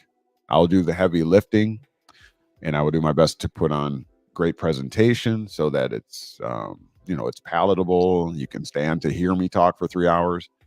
But I will always, assure that you have fact-based information, not conjecture, not how I feel about something, but what is actually in law. The only way, another thing that I've learned is that the only way you will get traction in courts, writing to your legislatures and politicians and whatever, the only way you will have traction or get traction is if it is determined and you can prove that you have what's known as a legally protectable interest. In accordance with the laws and the Constitution, they don't have to listen to you in your conjecture, but they do have to follow the law. Are you picking up what I'm putting down? So that means if you can prove that you have a legally protectable interest in law, they have no choice but to listen to you. This means that you can't come out of left field with the Treasury Direct Account claim, or I know y'all got my money tied up somewhere. You can't do that. There is nothing in law that protects that claim. There is nothing in law that protects the claim that if you write a letter to the Secretary of State or to the State Department claiming not to be a citizen, that they have to regard that. There is nothing in law. Therefore, there is no legally protectable interest, and therefore they will disregard you. And that's why nobody's getting traction. There is nothing in law that says you can drive without licenses or freedom of travel or whatever. Yes, you have the freedom to get on your feet and hit the pavement pretty much anywhere. You don't even have the right to do that anywhere, because if you're trespassing, then you're breaking the law. If it is not legally protectable, they won't listen to you. That's my point. Okay. And so with that being said, we will keep doing this as long as you will support me. All right. And you support us at the $ American Consulate. Okay. That's our Cash App. If you want us to keep going without getting burnt out and at least have an incentive to keep doing it, that's how you support us. All right. I'll put that Cash App up for you one more again. What else we got? Finishing up my comments here real quick. So, I may do some midweek stuff and what have you. Like I said, just support. BB Production says, live in love and light. Don't forget to go on over to BB Productions and support us in that way as well. Get some t-shirts. It'd be cool to see some of y'all. I want to see some of y'all get the t-shirts, right? Get the KnowledgeWell t-shirts. They got different things on there, different pictures, different sayings and all that kind of stuff. And then take some pictures and send it to us. I'm going to start a KnowledgeWell Media Facebook page. How's that sound? We also have a Telegram. I believe that's still up. The KnowledgeWell Media Telegram. If you want to talk offline, maybe I'll share some posts on there and what have you. But that is there too. We haven't used that in a while. Feel free to find us.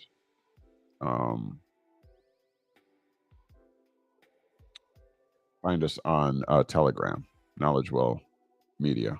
We have KnowledgeWell University. Yeah, the Telegram, KnowledgeWell University. Look that up if you want to have greater interaction, okay? Feel free. You know, every time you post something there or ask a question there, it dings my phone and stuff, so you're good. What else we got? All right, I think that's enough. I think I've done, 4 hours of work. Thanks, everybody. It's love, baby. It's love. All right. Have a great day. Make it a great day, in fact. All right. And we'll see you back here, if not before, Sunday at 11-ish a.m. Central Standard Time. I'm Central Standard Time. All right. In the great state of Wisconsin. Midwest, baby. All right. I'm going to go get some breakfast. I'll talk to you soon. Peace. Hey, wait. And now you've been made free. The question is, what are you going to do with it? We'll talk to you next week, or if not before. Peace. Love you. Bye.